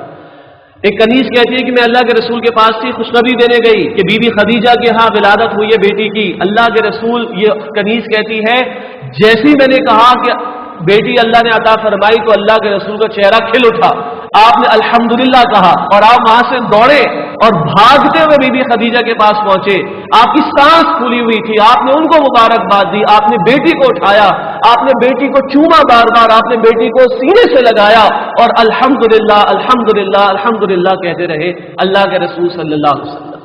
یہ انداز ہے اللہ کے رسول صلی اللہ علیہ وسلم کا، کیا رتبہ دیا ہے آپ نے بیٹی کو اور کس قدر خوشی کا اظہار کیا ہے ایک بیٹی کی پیدائش کی جب اللہ کے رسول کو خوشخبری ملی ہے۔ ہاں، جہاں خوشی کے مواقع آتے وہاں غم کا پہلو بھی آ جاتا ہے۔ 35ویں بات، آپ کے صاحبزادے کا انتقال ہوا، آپ کی گود میں تھے، بہت مشہور بات ہے۔ کتنا خوبصورت معتدل متوازن رویہ ہے جو رسالت میں آپ کا اس وقت ہمیں دکھائی دیتا ہے۔ آپ رو رہے تھے تو کسی نے پوچھا اللہ کے رسول آپ رو رہے؟ کہاں، میں رسول بھی ہوں اور باپ بھی ہوں، اللہ نے میرے اندر بھی شفقت اور محبت رکھی۔ اور پھر فرمایا کہ آنکھ آنسو بہاتی، دل غمگین ہے، بیٹا تیری جدائی پر ہمیں افسوس ہے، مگر زبان پر وہی ہوگا جس سے اللہ راضی ہو۔ ایک باپ کا کردار بھی، ایک انسانی جذبات کے اظہار کا رویہ بھی، بیٹے کی محبت کا اظہار بھی ہے، مگر سب سے بڑھ کر اس کا حق ہے اس کی رضا کا اظہار بھی زبان پر ہے۔ آنکھ آنسو بہاتی ہے، دل غمگین ہے، بیٹا تیری جدائی پر ہمیں افسوس ہے، مگر زبان پر وہی ہوگا جس سے اللہ راضی ہو جائے۔ 36ویں بات، گھر والوں کو فکر آخرت کی دعوت۔ جیسے بہت مشہور بات ہے کہ پہلے ہی دن قریب ترین لوگ ایمان لاتے ہیں، بی بی خدیجہ، ابو بکر صدیق، زید اور علی رضی اللہ عنہم اجمعین، کردار کی گواہی ہے، ڈے ون ایمان لے آتے ہیں۔ وہیں آپ گاہے بگاہے ان کی فکر کرتے تھے، ان تک پہنچانے کی کوشش کرتے تھے۔ جب اللہ نے حکم دیا سورہ شعراء آیت نمبر 214 میں وَأَنذِرْ عَشِيرَتَكَ الْأَقْرَبِينَ، اے نبی صلی اللہ علیہ وسلم اپنے قریبی رشتہ داروں کو اللہ کے عذاب کے حوالے سے خبردار کیجئے، تو آپ نے خاندان والوں کو کھانے پر بھی بلائے۔ اور ایسی کسی نشست میں آپ نے یہ کہا کہ اے فاطمہ، اے محمد کی بیٹی، بیٹا اپنے آپ کو جہنم کی آگ سے بچاؤ، کل تمہارا باپ تمہارے کسی کام آنے والا نہیں۔ اے صفیہ محمد صلی اللہ علیہ وسلم کی پھوپھی، اپنے آپ کو جہنم کی آگ سے بچاؤ، کل میں تمہارے کسی کام آنے والا نہیں۔ اے خاندان بنو ہاشم بنو عبد المطلب، اپنے آپ کو جہنم کی آگ سے بچاؤ، کل میں تمہارے کسی کام آنے والا نہیں۔ 37ویں بات، جہاں گھر والوں کے آرام کا خیال رکھتے، مزاج شناس ہوتے اور ان کے کاموں میں ہاتھ بٹاتے، وہیں ان کی تربیت کی بھی کوشش کرتے، ان کے معاملات کی درستگی کی کوشش بھی کرتے۔ ایک زوجہ نے دوسری زوجہ کے متعلق فرما دیا، نام نہیں لے رہا میں، کہ ان کا قد تو بڑا چھوٹا ہے۔ اللہ کے رسول نے کہا جاؤ اس سے معافی مانگو، تم نے غیبت کی ہے اس کی۔ اور یہ اتنا کڑوا جملہ ہے، اتنا کڑوا جملہ ہے کہ سمندر میں بھی ڈال دیا جائے تو اس کی کڑواہٹ کو بھی اور کڑوا کر دے، اتنی سی بات کہی، لیکن فوراً اللہ کے رسول نے محاسبہ فرمایا، فوراً نکیر فرمائی کہ جاؤ اس سے معافی مانگو۔ تو لوز نہیں چھوڑا ہے گھر والے کے معاملات۔ آج ہمارا معاملہ کیا ہے؟ بچے کے میتھس میں مارکس کم ہو ہم ٹینشن کا شکار ہو جاتے ہیں، کبھی والد صاحب کا بلڈ پریشر ہائی ہو جاتا ہے، بچے کے گریڈ اچھے نہیں آئے ٹینشن ہو گئی، نوکری 25 کی ملنی چاہیے تھی 15 ہی کما رہا ہے ٹینشن ہو رہی، اس پر تو بڑی ٹینشن ہے۔ کیا اس پر بھی ٹینشن ہوتی ہے کہ اولاد 5 وقت کی نمازیں ضائع کر رہی، بیوی جو ہے وہ دین کی طرف نہیں آ رہی، کچھ میرے اپنے کردار کے اندر کوتاہی، اس کی بھی فکر ہوتی ہے کہ نہیں؟ مسئلہ سارا وہ یہ کہ پرائرٹی کس چیز کی ہے، مقصود کیا شے ہے، دنیا کے آخرت، اسی کے اظہار کی در بھی دکھائی دیتا ہے۔ مگر اللہ کے رسول کے ہاں کیا ہے صلی اللہ علیہ وسلم، گھر والوں کا محاسبہ ہے، ان کی تربیت ہے، ان کی غلطی ہے تو اس کے اوپر نکیر بھی آپ صلی اللہ علیہ وسلم فرمایا کرتے تھے۔ 38ویں بات، کتنے بڑے محلات تھے اللہ کے رسول کے، اس کائنات کی عظیم ترین ہستی کے محلات کتنے بڑے تھے، جن کو قرآن حجرات کہتا ہے، سورہ حجرات بھی ہے ہمارے سامنے، کہ اما عائشہ کہتی ہیں کہ کبھی آپ قیام اللیل میں سجدے میں ہوتے تو میں اپنے کام کو کھڑا کر لیتا، اور جب آپ سجدے سے اٹھ کر دوبارہ قیام میں جاتے تو میں اپنے پیر کو سیدھا کر کے لٹا لیتی تھی، ہاتھ اوپر اٹھائیں تو چھت کو لگ جائے، بی بی زینب کا ولیمہ ہو تو حجرے میں، اور بی بی زینب چادر اوڑھ کر کونے میں بیٹھی ہوئی، ایک کمرے میں پردہ ہو رہا ہے، شرعی پردہ، ایک کمرے کے اندر لوگ آ رہے کھانا کھا رہے، وقت زیادہ لگا دیا تو قرآن نے ٹوک دیا سورہ احزاب میں اتنا وقت نہ لگاؤ نبی کے گھر میں، ٹھیک، مگر ہو کیا رہا ہے، بی بی زینب کونے میں بیٹھی ہیں پردہ کیے ہوئے اور لوگ کھانا کھا۔ آج 18 بیڈ رومز پر مبنی حویلی ڈیفینس میں 12 ٹوٹل افراد رہنے والے، جی پردہ کرنا بڑا مشکل ہے، بہت بڑی بات ہو گئی، 4 کمروں کا فلیٹ، جی پردہ کرنا بڑا مشکل ہے، اور یہاں ایک حجرے میں کیا ہو رہا ہے، ٹھیک سامنے تو رکھیں، کوئی رول، جب کہتے رول ماڈل رکھے تو صحیح سامنے، کوئی نسبت تو ہو۔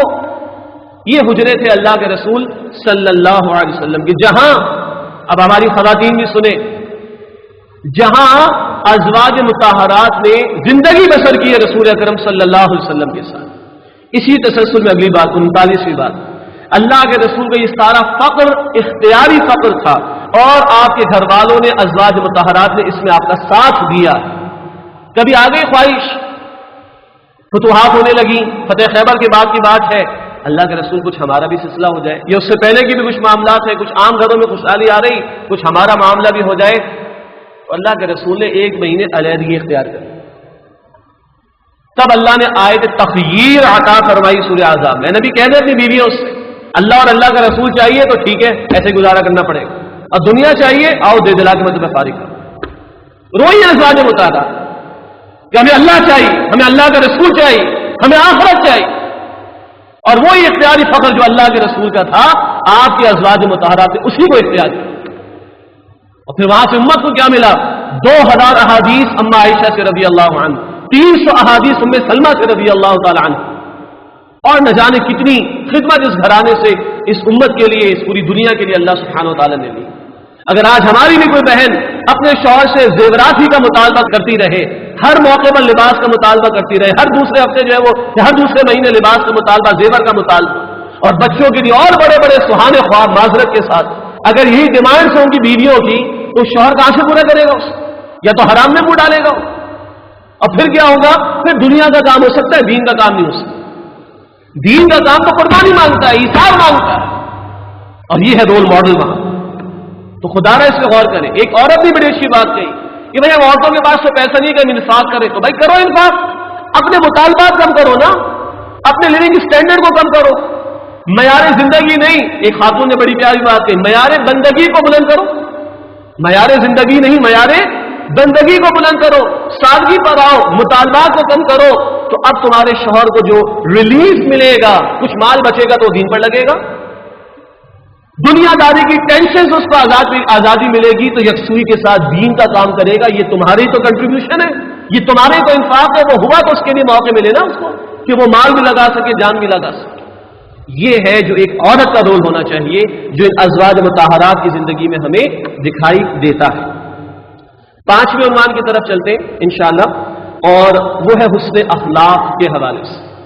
قرآن کی گواہی وَإِنَّكَ لَعَلَىٰ خُلُقٍ عَظِيمٍ، اے نبی صلی اللہ علیہ وسلم آپ اخلاق کے بلند ترین مرتبے پر فائز ہیں۔ اخلاق آپ پر آ کر گویا ختم ہو چکے ہیں، گویا آپ اوپر ہے، اخلاق آپ کے نیچے ہیں۔ یہ گواہی قرآن حکیم کی ہے، جس سے بڑھ کر کسی گواہی کی ضرورت نہیں ہو سکتی۔ 40ویں بات، اللہ کے رسول کے چلنے کا انداز، اس میں بھی عاجزی ہے۔ روایات میں ذکر ہے کہ آپ ایسے چلتے تھے گویا کوئی پہاڑی سے اوپر سے نیچے آ رہا ہو، تھوڑا سا اگلا حصہ، تھوڑا سا، زیادہ نہیں، زیادہ تو پھر وہ اس میں دکھاوا ہوتا ہے، تھوڑا سا اگلا حصہ یعنی سینے کا وہ جھکا ہوتا تھا۔ یہ اظہار ہے بندے کی عاجزی، بندے کی چال بھی اس کے باطن کی عکاسی کر رہی ہوتی ہے۔ جیسے رحمان کے بندوں کے متعلق کیا آتا ہے، وَعِبَادُ الرَّحْمَٰنِ الَّذِينَ يَمْشُونَ عَلَى الْأَرْضِ هَوْنًا، عاجزی سے، نرمی سے چل، اگر نہیں ہوتی۔ اللہ کے رسول کے چلنے کا انداز ایسا تھا صلی اللہ علیہ وسلم۔ 41ویں بات، فتح مکہ کا موقع، سوار ہے اونٹ پر، مگر ایک فاتح کی حیثیت میں نہیں، اللہ کے ایک عاجز بندے اور شکر گزار بندے کی حیثیت میں داخل ہو رہے۔ آپ کی پیشانی اونٹ کے کجاوے پر ٹکی ہوئی ہے کہ میں ایک اللہ کے ایک بندے کی حیثیت میں داخل ہو رہا ہوں، کسی فاتح کی حیثیت میں داخل نہیں ہو رہا۔ 42ویں بات، آپ صحابہ کرام کے درمیان عام آدمیوں کی طرح رہتے تھے۔ صحابہ فرماتے ہیں کہ بالکل عام آدمی کی طرح ہوتے تھے، حتیٰ کہ باہر سے اگر کوئی آتا تھا تو اس کو پوچھنا پڑتا تھا، بھائی کون ہے؟ جنہوں نے نبوت کا تم نے دعویٰ کیا کون ہے؟ بتایا کہ یہ بیٹھے صلی اللہ علیہ وسلم، ان سے ملے۔ کوئی امتیازی نشست یا کوئی امتیازی حیثیت یا کوئی امتیازی مقام آپ صلی اللہ علیہ وسلم نے اپنے لیے پسند نہیں کیا۔ اپنے لیے لوگوں کا کھڑا ہونا بھی آپ صلی اللہ علیہ وسلم نے تعظیماً پسند نہیں کیا ہے۔ 43ویں بات، ٹیم ورک، مل جل کر کام کرنا، اور جو امیر اور لیڈر وہ خود شامل ہو۔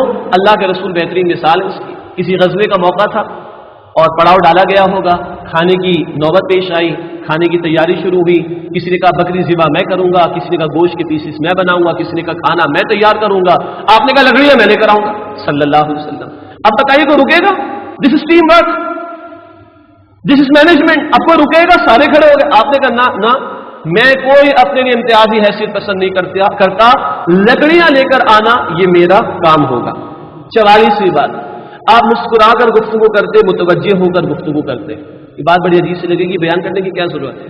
صحابہ کہتے ہیں کئی صحابہ کہ جب اللہ کے رسول مجھ سے بات کرتے، ایک صحابی ان میں سے کہتے ہیں جب اللہ کے رسول مجھ سے بات کرتے تو لگتا تھا کہ اس پوری دنیا میں سب سے زیادہ میں ہی آپ کے نزدیک محبوب ہوں۔ اتنی توجہ سے آپ مجھ سے بات کرتے، کبھی آپ کی توجہ میری طرف سے ہٹتی نہیں تھی اور کبھی آپ رخ نہیں ہٹاتے تھے۔ اور اکثر صحابہ یہ کہتے ہیں، جن کی روایات ہم تک پہنچی ہیں، کہ آپ سے بڑھ کر کوئی مسکرا کر گفتگو کرنے والا نہیں تھا۔ یہ انداز چند لوگوں تک محدود نہیں تھا، ہر ایک کے ساتھ تھا رسالت محمد صلی اللہ تعالی علیہ وسلم کا۔ 45ویں بات، اللہ کے رسول صلی اللہ علیہ وسلم چھوٹوں سے اجازت لے کر بڑوں کو کچھ پیش کرتے تھے۔ ایک نشست تھی، صحابہ کرام موجود تھے، ایک بچہ بھی آپ کے دائیں ہاتھ پر بیٹھا تھا، تو آپ نے اس بچے سے کہا بیٹا اگر تم اجازت دو تو میں ذرا دوسروں کو پہلے دے دوں، فلاں چیز پیش کرنے کے لیے بڑوں کو پہلے پیش کر دوں۔ بچہ کہتا نہیں پہلے آپ مجھے دیں، تو آپ صلی اللہ علیہ وسلم اس بچے کو پہلے دیا اور باقی لوگوں کو بعد میں فراہم کیا۔ یہ انداز ہے، اور ہمارا بچے تو ایسے اگنور کر دیتے۔ کل ہی ایک جگہ پروگرام تھا، بچے نے سوال کر لیا، سر یہ بتائیے وہ ہم مسجد میں جاتے نماز پڑھنے، ہمیں پیچھے کر دیتے۔ میں نے کہا بیٹا پہلے پہلی سب سے دوسری میں ڈالتے ہوں گے، دوسری سے تیسری میں ڈالتے ہوں گے، تیسری سے چوتھی میں ڈالتے ہوں گے، پھر کیا ہوتا ہوگا؟ مسجد سے باہر۔ بہت بڑا جرم ہے یہ، بہت بڑا جرم۔ وہ مسجد سے دور ہوگا، نماز سے دور ہوگا، کون اس کا خمیازہ بھگتے؟ اس کے باپ نہیں ہے، اس کے بھائی نہیں ہے، وہ آگے تو کتنی بڑی بات ہے، بھائی اپنے ساتھ کھڑا کر لو کونے کے اندر۔ لیکن نہیں، وہ سارا ہمارا دین اسی طرح کے موقع پر جاگتا ہے اور اس کو بھگا دیتے مسجد سے۔ اور اللہ کے رسول کیا کر رہے ہیں؟ چھوٹے سے اجازت لے کر پھر بڑوں کو کچھ پیش کر رہے ہیں صلی اللہ علیہ وسلم۔ 46ویں بات، اللہ کے رسول کے صحابہ موجود ہے، آپ موجود ہیں، ایک چڑیا نے آپ کے سر پر آ کر منڈلانا شروع کر دیا۔ رحمت للعالمین تھے نا، تو جانور بھی آپ کے پاس آتے تھے شکایتیں لے کر۔ تو آپ نے پوچھا تم میں سے کسی نے اس کے بچے اٹھائے؟ ہاں ایک نے کہا جی، کہا جاؤ واپس رکھ کر آؤ، تمہیں حق نہیں ہے کہ تم ان بچوں کی ماں کو بے قرار کر دو۔ جو دین جانوروں کے حقوق بیان کر رہا ہے، سوچیے وہ انسانوں کے حقوق کتنے بیان کرتا ہوگا۔ مگر آج اس ہمارے شہر میں 12 افراد فی دن مر رہے ہو، مسئلہ ہی کوئی نہیں مانتا۔ اب تو بے حسی کا عالم یہ کہ 45 کی خبر آتی ہے نا، ریمنڈ ڈیوس کے اگلے دن 45 لوگ مرے، تم پڑھتے ہیں ہاں کچھ ہوا ہے۔ 10-12 تو ایشو ہی نہیں ہے ہمارے لیے۔ اور وہاں اللہ کے رسول کہہ رہے ہیں کہ اس جانور کو بھی، بچوں کی ماں کو، چڑیا کو بھی تمہیں بے قرار کرنے کی اجازت نہیں ہے۔ 47ویں بات، حضرت انس رضی اللہ تعالیٰ عنہ نبی اکرم صلی اللہ علیہ وسلم کے خادم خاص 10 سال تک خدمت میں رہے، اور کہتے ہیں کہ 10 سال ہو گئے، کبھی آپ نے مجھے یہ نہیں کہا کہ تم نے یہ کام کیوں کیا، تم نے یہ کام کیوں نہیں کیا۔ یہ انداز تھا نبی اکرم صلی اللہ علیہ وسلم کا، یہ شفقت تھی۔ 10 سال جو خادم خاص رہا اس کا بیان آ رہا ہے۔ گھر سے کتنی گواہی آ رہی اللہ کے رسول صلی اللہ علیہ وسلم کی اسوہ مبارکہ کے متعلق۔ ہمارے بچے کہیں بیٹھے ان سے کوئی انٹرویو ہمارے متعلق لے تو ہمارے بچے کیا گواہی دیں گے؟ ایک سوال نشان ہے آپ کے لیے بھی میرے لیے۔ 48ویں بات، اللہ کے رسول صلی اللہ علیہ وسلم کے متعلق آتا ہے، آپ ایک کواری پردہ نشین لڑکی سے بھی زیادہ حیا کرنے والے تھے۔ ایک کواری پردہ نشین لڑکی سے بھی زیادہ حیا کرنے والے تھے۔ اور آج امت کی بیٹیوں کی حالت کیا ہے، جن کو دیکھ کر کبھی مردوں کی نگاہیں بھی شرم سے جھک جاتی ہیں۔ جو اللہ کے رسول نے کہا کہ لباس پہن کر بھی بے لباس، انا للہ و انا الیہ راجعون، ان مائل کرنے والیوں کا لعنت فرمائی نبی اکرم صلی اللہ علیہ وسلم، انا للہ و انا الیہ راجعون۔ کیا آج ان امت کی بیٹیوں کو بی بی عائشہ کا لباس پسند نہیں؟ کیا آج ان امت کی بیٹیوں کو بی بی حفصہ اور بی بی فاطمہ کا لباس پسند نہیں؟ کیا ان کو قرآن کی تعلیم پسند نہیں جو حجاب کا لفظ استعمال کرتا ہے، پردے کا حکم دیتا ہے؟ کیا رسالت معاذ صلی اللہ علیہ وسلم کی تعلیم کا بھی ان کو خیال نہیں؟ آپ نے فرمایا کہ جب تم میں حیا نہ رہے تو جو چاہو گا۔ آپ نے فرمایا کہ حیا اور ایمان ساتھی، اگر ایک چلا جائے تو دوسرا بھی چلا جائے گا۔ اگر آج یہ حیا تار تار ہو رہی تو ایمان جا رہا، ایمان گیا تو سب لٹ جائے گا۔ اور اللہ کے رسول کا معاملہ کیا ہے کہ کواری لڑکی سے بھی زیادہ، جو کہ پردہ نشین ہو، اس سے بھی زیادہ حیا کرنے والے تھے صلی اللہ علیہ وسلم۔ اس زمن میں 49ویں بات، یعنی مسلسل تسلسل کے اعتبار سے حسن اخلاق ہی کا موقع کہ فتح مکہ کا موقع ہوا، اور آپ نے لوگوں سے پوچھا تو مجھ سے میرے مطابق تمہارا کیا گمان ہے؟ تو کہتے کریم ابن کریم ابن کریم، کریم آدمی کے پوتے ہیں، کریم آدمی کے بیٹے ہیں۔ اور یہ وہ ٹریبیوٹ ہے جو اللہ کے رسول نے حضرت یوسف کے لیے کہا صلی اللہ علیہ السلام اور صلی اللہ علیہ وسلم۔ آپ نے کہا تھا یوسف کریم ابن کریم، ابراہیم کے بیٹے اسحاق کے بیٹے یعقوب کے بیٹے یوسف علیہ السلام، کریم ابن کریم۔ تو لوگوں نے بھی کہا محمد آپ کو کریم ابن کریم صلی اللہ علیہ وسلم۔ تو آپ نے کہا تم نے یہ کہا تو میں بھی تمہیں وہی کہتا ہوں جو یوسف نے اپنے بھائیوں سے کہا تھا، لا تثریب علیکم اليوم، تم پر آج کوئی الزام نہیں، کوئی حرج نہیں، تم سارے کے سارے آزاد ہو۔ وہ بھی کہ جو آپ کی جان کے دشمن شاید بنے بیٹھے ہو، جنہوں نے اتنی تکالیف پہنچائی، ان جیسے لوگوں کو بھی رسالت معاذ صلی اللہ علیہ وسلم نے معاف فرمایا ہے۔ ہاں چند ایک کے متعلق کہا کہ کعبے کے پردے میں بھی ملے تو ان کو قتل کرنا، وہ ذکر آگے چل کر آئے گا انشاءاللہ تعالی۔ جی اب آئیے چھٹے عنوان کی طرف، جو کہ ہے حسن معاملہ۔ اس میں اللہ کے رسول صلی اللہ علیہ وسلم کی امانت، آپ کا ایفائے عہد اور چند اور پہلو ہم سمجھیں گے۔ 50ویں بات ہم سمجھ رہے ہیں، ہجرت کی رات تھی، اللہ کے رسول صلی اللہ علیہ وسلم حضرت علی رضی اللہ تعالی عنہ کو اپنے بستر پر سلا کر جاتے ہیں، اور یہ ہدایت کر کے جاتے ہیں کہ علی صبح اٹھ کر ان لوگوں کی امانتیں ان کے حوالے کر دینا۔ وہ جو جان کے دشمن باہر بیٹھے ہیں اور بالکل جنگی اور ہنگامی صورتحال ہے، اس دوران بھی امانت کے اندر خیانت نہیں ہو رہی، اور آپ فرما رہے کہ علی ان کی امانت صبح ان کے حوالے کر دینا۔ آج عام معمولات میں امانت کے حوالے سے کیا رویے دیکھ لیجئے، یہاں جان کے دشمن باہر بیٹھے ہیں مگر ان کو بھی اعتماد تھا کہ یہ امین ہے، امانتیں آپ کے پاس رکھی ہوئی ہیں، علی ان کی امانتیں صبح ان کے حوالے کر دینا۔ 51ویں بات، غزوہ بدر کی تیاری ہوئی، 2 صحابہ باہر سے کہیں آ رہے تھے مگر مشرکین نے ان کو کہیں روک لیا اور اس شرط پہ چھوڑا، اس وعدے پہ چھوڑا کہ تم ہمارے خلاف اقدام میں شامل نہ ہوگے۔ چنانچہ لوگ مدینہ طیبہ نبی اکرم صلی اللہ علیہ وسلم کے پاس تشریف لائے کہ مگر بتا بھی دیا کہ ایسی ایسی بات ہوئی، تو اللہ کے رسول نے کہا کہ تم ہمارے ساتھ اس اقدام میں یا اس جو مہم میں ہم جا رہے ہیں اس میں نہیں جا سکتے، کیونکہ تم ایفائے عہد کر چکے ہو، وعدہ کر چکے ہو، اور اس وعدے کا ایفا ہونا چاہیے، اس کو تمہیں پورا کرنا چاہیے۔ حالانکہ جنگ میں تو ہر شے جائز ہو جاتی ہے، مگر اس وعدے کی بھی تکمیل کروائیے نبی اکرم صلی اللہ علیہ وسلم نے کہ تم اس اقدام میں ان مشرکین کے خلاف شامل نہیں ہوگے۔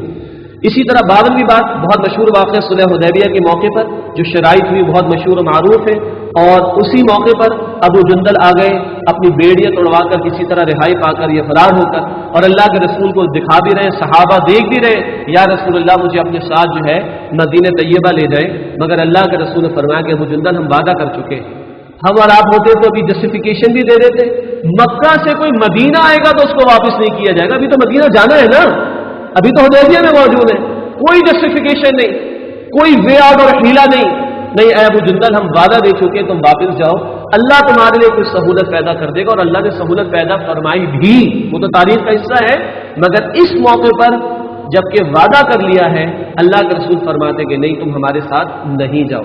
سوچئے صحابہ میں بھی کیا گزری ہوگی، مگر ایفائے عہد کی بات۔ 53ویں بات، اللہ کے رسول صلی اللہ علیہ وسلم نے نصارہ کے ایک ڈیلیگیشن کو مسجد نبوی کے کونے میں ٹھہرایا اور ان کو رہنے کا موقع دیا، اور ان سے ڈائلاگ ہوا ہے، دین کے حوالے سے گفتگو ہوئی ہے، اس حوالے سے اللہ کے رسول عیسائیوں کو مسجد نبوی کے کونے میں ٹھہرنے کی اجازت دے رہے ہیں تاکہ وہ ڈائلاگ کر سکے رسالت مآب صلی اللہ تعالی علیہ وسلم سے۔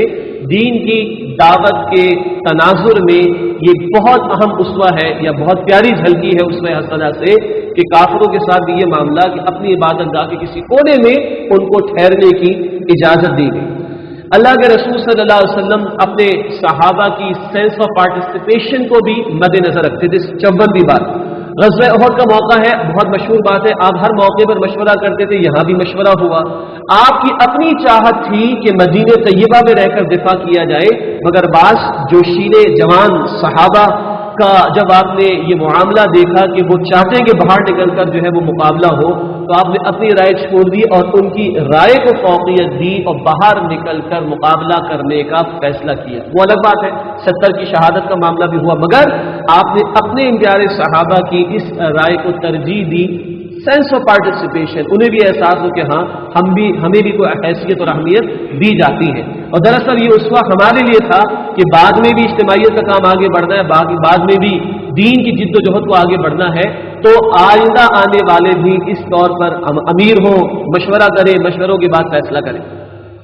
55ویں بات، کچرا پھینکنے والی کی عیادت، مکی دور کا واقعہ، اور اللہ کے رسول صلی اللہ علیہ وسلم کا وہ معمول ہمارے سامنے کہ کچرا تو آتا تھا، آپ کو ٹینشن نہیں ہوتی تھی، مگر ٹینشن آپ کو اس وقت ہوئی جب کچرا نہیں آ رہا۔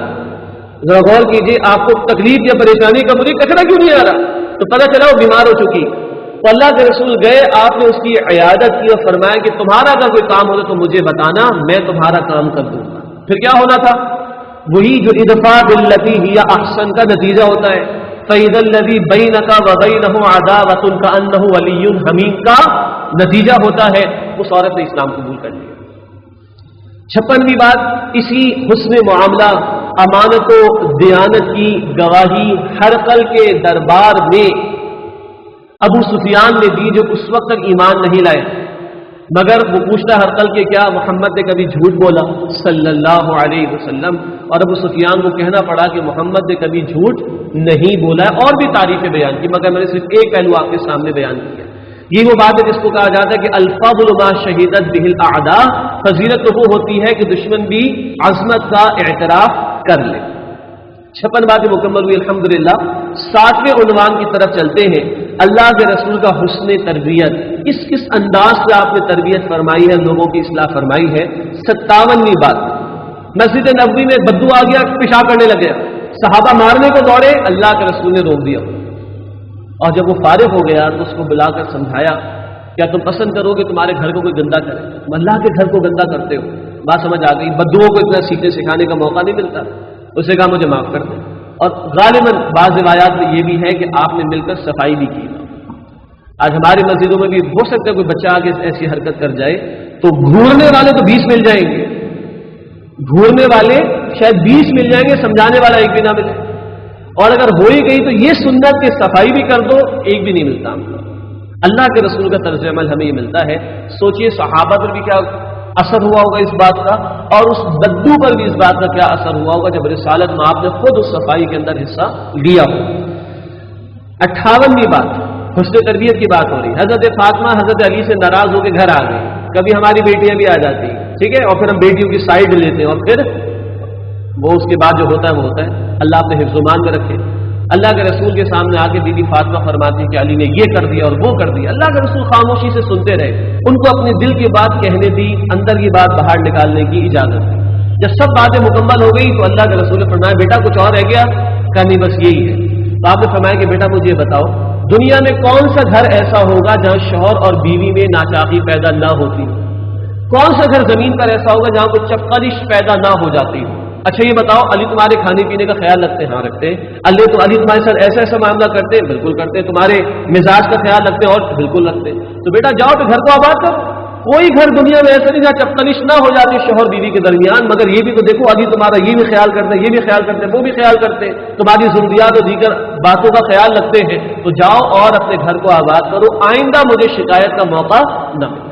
اپنی بات بھی ان کو کہنے دی، مگر سمجھانے کی بات یہ ہے نہ کہ اپنے جذبات پر قابو نہ ہونے کے نتیجے میں جذباتی ہو کر آپے سے باہر ہونے والی بات ہو اور پھر دماغ سے لڑائی جھگڑا اس طرح کی بات ہو، بالکل نہیں، بلکہ جوڑنے کی بات۔ کیوں؟ رحمان بھی جوڑنے کی بات کرتا ہے۔ لباس کہا شوہر اور بیوی کے لیے قرآن میں، صحیح، قربت، اور شیطان وہ گھروں کو توڑنے کی بات کرتا ہے۔ مسلم کی روایت کے مطابق وہ اپنے اس ایجنٹ سے خوش ہوتا ہے جو آ کر یہ بتاتا ہے کہ آج میرے شوہر اور بیوی کے درمیان جدائی ڈال دی ہے۔ 59ویں بات، بہت عجیب بات ہے۔ ایک شخص آیا نبی اکرم صلی اللہ علیہ وسلم کے پاس اور کہنے لگا کہ مجھے زنا کرنے کی اجازت دے دیجیے۔ سوچیے ہمارے سامنے کوئی آگے کھڑا تو ہمارا تو دو چار تو لگا ہی دیں گے، اس کو سنا تو دیں گے، اس کو لگا بھی دیں گے شاید۔ اللہ کے رسول نے بٹھایا اس کو، کہ ایک بات بتاؤ، تم پسند کرو کہ تمہاری والدہ کے ساتھ کوئی زنا کرے؟ بالکل نہیں۔ تمہاری بہن کے ساتھ کوئی سوال ہی پیدا نہیں ہو؟ تمہاری خالہ پھپھی؟ بالکل نہیں۔ تو تم کسی کے ساتھ زنا کرو، کسی کی بیٹی نہیں ہو سکتی، وہ کسی کی بہن نہیں ہو سکتی، تو پھر پسند کرو گے تم اس بات کو؟ کہتے یا رسول اللہ مجھے معاف کر دیں اور میرے لیے دعا کریں، اللہ مجھے اس سے معاف کر۔ چلا گیا، ختم ہو گیا۔ کتنا نفسیاتی طور پر اللہ کے رسول نے اس معاملے کو ٹیکل کیا، سنانے کے مقابلے میں، برسنے کے مقابلے میں نفسیاتی انداز، اس کے مائنڈ سیٹ کو اپیل کرنے والا انداز اختیار کر کے، اور بات اس الحمدللہ اس لڑکے کو نوجوان کو سمجھ آ گئی۔ 60ویں بات بہت مشہور ہے۔ ایک شخص میں کچھ برائیاں تھیں، جھوٹ بولنا، شراب پینا، چوری کرنا، نہ جانے کیا کچھ، اور وہ آتا ہے کہ یا رسول اللہ مجھے ہدایت کی ضرورت ہے، آپ مجھے کوئی ایسی بات بتانے، میں ایک چیز چھوڑ سکتا ہوں۔ آپ نے کہا جھوٹ کو چھوڑ دو، آپ نے کہا جھوٹ کو چھوڑ دو، باقی دیکھیں گے بعد میں، باقی کی اجازت نہیں دی ہے۔ اس نے کہا میں ایک چھوڑ سکتا ہوں، جھوٹ تو چھوڑو، گریجولی آگے بڑھنا۔ اب چوری کے ٹائم آتا کہتا ہے اگر اللہ کے رسول نے پوچھا تو میں کیا جواب دوں گا؟ جھوٹ تو نہیں بولنا میں نے۔ شراب کی بات آتی ہے تو پھر وہی بات آتی ہے۔ یوں ایک برائی چھوڑنے کے نتیجے میں اس کی باقی برائیاں بھی چھوٹ گئیں۔ اللہ کے رسول نے اس طور پر اس کو سمجھایا صلی اللہ علیہ وسلم۔ 61ویں بات، اسامہ بن زید رضی اللہ تعالی عنہ کو آپ نے لشکر کا امیر بنایا اپنی زندگی کے آخری لمحات، اور وہ شان یعنی وہ مساوات کی بات کہ عربی کو عجمی پر، عجمی کو عربی پر، گورے کو کالے پر، کالے کو گورے پر، کوئی فضیلت نہیں۔ کوئی غلام تھا تو غلام ہونا کوئی عار نہیں تھا، اور یہ اسامہ کون ہے؟ آزاد کردہ غلام زید کے بیٹے رضی اللہ عنہ، اور ان کو لشکر کا امیر بنا، اور بڑے بڑے صحابہ ان کی عمارت میں جانے والے تھے۔ یہ پھر اللہ کے رسول تشریف لے گئے دنیا سے، اور آپ کے بعد ابوبکر صدیق رضی اللہ تعالی عنہ نے اس لشکر کو روانہ کیا ہے۔ مگر وہ جو پیشہ چلایا آپ نے کہ نہیں جو ہے وہ غلام کا بیٹا ہے تو اس کا کوئی مقام نہیں ہو سکتا، اس کو کوئی ذمہ داری نہیں دی جا سکتی، ایسا کوئی تصور اسلام کے اندر نہیں۔ اسی کی شان اگلی بات، 62ویں بات، فتح مکہ کا دن، اور حضرت بلال رضی اللہ تعالی عنہ سے اللہ کے رسول نے اذان دلوائی۔ بڑے بڑے صحابہ موجود ہیں، بلال سے کہا اذان دو، وہ بھی کہاں؟ کعبے کی چھت پر جا کر حضرت بلال رضی اللہ تعالی عنہ اذان دیتے ہیں۔ یہ اس طرح کے جو ڈیسیژنز ہیں نبی اکرم صلی اللہ علیہ وسلم کی، جو فیصلے ہیں، یہ خود تربیت کا ایک بہت بڑا انداز ہے جو ہمارے سامنے آتا ہے۔ یہ تربیت کا ایک بہت بڑا ذریعہ ہے کہ ان باتوں کو سامنے رکھ کر ہم اپنے معاملات کو بھی بہتر رخ پر گامزن کر سکتے ہیں۔ 63ویں بات، اللہ کے رسول صلی اللہ علیہ وسلم صحابہ کرام سے مشورہ کرتے تھے، بدر ہو، احد ہو، احزاب ہو، یا دیگر اور مواقع ہو، ہر موقع پر اللہ کے رسول مشورہ کرتے تھے. حالانکہ آپ کو مشورے کی قطعاً ضرورت نہیں تھی، آپ کو اللہ کی براہ راست نگرانی میں تھے، وحی الہی آپ پر نازل ہوتی تھی. مگر بعد والوں کے لیے بھی نمونہ آپ نے جاری کیا کہ اپنے معاملات کو آپس کے باہمی مشوروں سے طے کرنا چاہیے، جیسے کہ قرآن کہتا ہے سورہ شورا آیت نمبر 38 میں وَأَمْرُهُمْ شُورَىٰ بَيْنَهُمْ، ان کے آپس کے معاملات آپس کے باہمی مشوروں سے طے ہوا کرتے ہیں. تو یہ بھی ایک تربیت کا اسلوب کہ آپ نے خود مشورہ کر کے بتایا، تو بعد میں آنے والے کوئی امیر ہو، کوئی ذمہ دار ہو، گھر کا ذمہ دار ہے، اجتماعیت کے اندر ذمہ دار ہے، کوئی بھی ایسا باشد، وہ اپنے آپ کو معاذ اللہ اپنے کل نہ سمجھ بیٹھے، بلکہ وہ بھی مشورے کی روح کو اپنے معاملات میں شامل رکھ کر فیصلے تک پہنچنے کی کوشش کرے. 64ویں بات، معاذ رضی اللہ تعالی عنہ کی طرف سے رجم کرنے کی درخواست. کتنا نازک معاملہ ہے. یہ 2-3 واقعات ہمیں ملتے ہیں کہ جہاں ایک شخص، یہ خاتون جس سے جرم ہو گیا زنا کا، وہ خود حاضر ہے کہ مجھے پاک کر دیجیے. جرم ہو جانا یقیناً غلط ہے، لیکن اس سے بڑی غلط بات ہے کہ انسان جرم پر ڈٹا رہے، اڑا رہے. اللہ کے رسول کی تربیت کا معاملہ دیکھیے کہ ان لوگوں میں وہ فکر آخرت پیدا ہوئی کہ ان کو آخرت کی فکر ہمیشہ لاحق رہتی تھی. خطا ہو گئی، غلطی ہو گئی، یا رسول اللہ پاک کر دیجئے. خود آ کے کہہ رہے سزا کا نفاذ کیجئے، ہم جہنم کی آگ کو، قیامت کی سختی کو برداشت نہیں کر سکتے. یہ وہ تربیت کا نتیجہ ہے کہ وہ فکر آخرت ان لوگوں میں پیدا ہوا، ان صحابہ کرام میں، کہ دنیا میں پاک ہونا گوارا ہے مگر آخرت کی سزا برداشت کرنے کو قطعاً وہ تیار نہیں ہے. 8ویں عنوان کی طرف چلتے ہیں جو کہ ہے خدمت خلق، اور 65ویں بات اس وقت ہمارے پیش نظر ہے 100 جھلکیوں میں سے. مکے میں اللہ کے رسول صلی اللہ علیہ وسلم کنیزوں کا کام کر دیا کرتے تھے. جب آیات سیرت کی کتابوں میں آتا ہے کہ کنیزیں آتی تھی آپ کے پاس، محمد ہمارا سودا لا دیجیے، محمد ہمارا یہ کام کر دیجیے صلی اللہ علیہ وسلم. تو معلوم ہوتا ہے کہ ان کنیزوں کو بھی تھوڑا سا اگر کوئی فرصت کا موقع یا تھوڑا آرام کا موقع ملتا تھا تو وہ ادھر تھا رحمت للعالمین کے پاس، کہ جو ان کے کام کاج میں ان کا ہاتھ بٹا دیا کرتے تھے صلی اللہ علیہ وسلم. 66ویں بات، مکے میں پاگل عورت تھی، اور پاگل وہ ہوتا ہے کہ جس کو منہ لگانا پسند نہیں کرتا، مگر اللہ کے رسول نے اس عورت سے بھی کہا تھا کہ اگر تمہارا کوئی کام ہو تو مجھے بتانا، میں تمہارا کام کر دوں. صحیح ہے. آج تو ہم اچھے بھلے ہو کر اچھے بھلوں سے بھی دین کی بات کرنے کو تیار نہیں. اللہ کے رسول اتنا بڑا مشن جن کے کاندھوں پر، ایک پاگل عورت کو بھی ٹائم دینے کو تیار، اور اس کو بھی اپنی اویلیبلٹی کی شیورٹی دینے کو تیار کہ تمہیں اگر کوئی کام ہو تو مجھے بتانا، میں تمہارا کام کر دوں گا.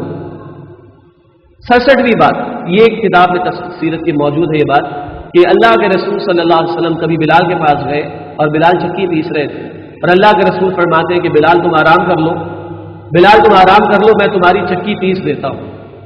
ایسے اور بھی واقعات ہو سکتے ہیں، ممکن ہے ریکارڈ پر نہ آ سکے ہو، کیونکہ مکی دور کے واقعات بہت کم ریکارڈ پر آ سکے ہیں سیرت میں، لیکن کوئی بعید بات نہیں کہ اللہ کے رسول نے یہ عمل بھی کیا ہو. تو سوچیے جب اللہ کے رسول کی یہ رحمت اور شفقت دیکھی ہوگی تو بلال نے کلمہ قبول کرنا تھا کہ نہیں تھا؟ بلال نے اللہ کے رسول کی بات ماننی تھی کہ نہیں؟ جان دینی تھی کہ نہیں دینی تھی؟ جان دینے کو تیار ہے مگر کلمہ چھوڑنے کو تیار نہیں ہے. یہ وہ کردار کی گواہی ہے جو رسالت مآب کی حضرات کے سامنے موجود تھی. 68ویں بات، اللہ کے رسول کو کسی نے ایک چادر پیش کی جس کی شدید ضرورت تھی آپ صلی اللہ علیہ وسلم. ایسے میں کوئی صاحب آ گئے یا کوئی خاتون آ گئی اور انہوں نے وہ سوال کر لیا جو چادر آپ کے جسم اطہر پر اس وقت موجود تھی، اور اللہ کے رسول نے اتار کر وہ بھی دے. قرآن کی وہ شان جو صحابہ کی بیان ہوتی ہے، وَيُؤْثِرُونَ عَلَىٰ أَنفُسِهِمْ وَلَوْ كَانَ بِهِمْ خَصَاصَةٌ، اپنے اوپر دوسروں کو ترجیح دیتے چاہے خود کتنے ہی ضرورت مند. اس کی عظیم شان یہ ہے جو اس واقعے میں ہمیں دکھائی دیتی.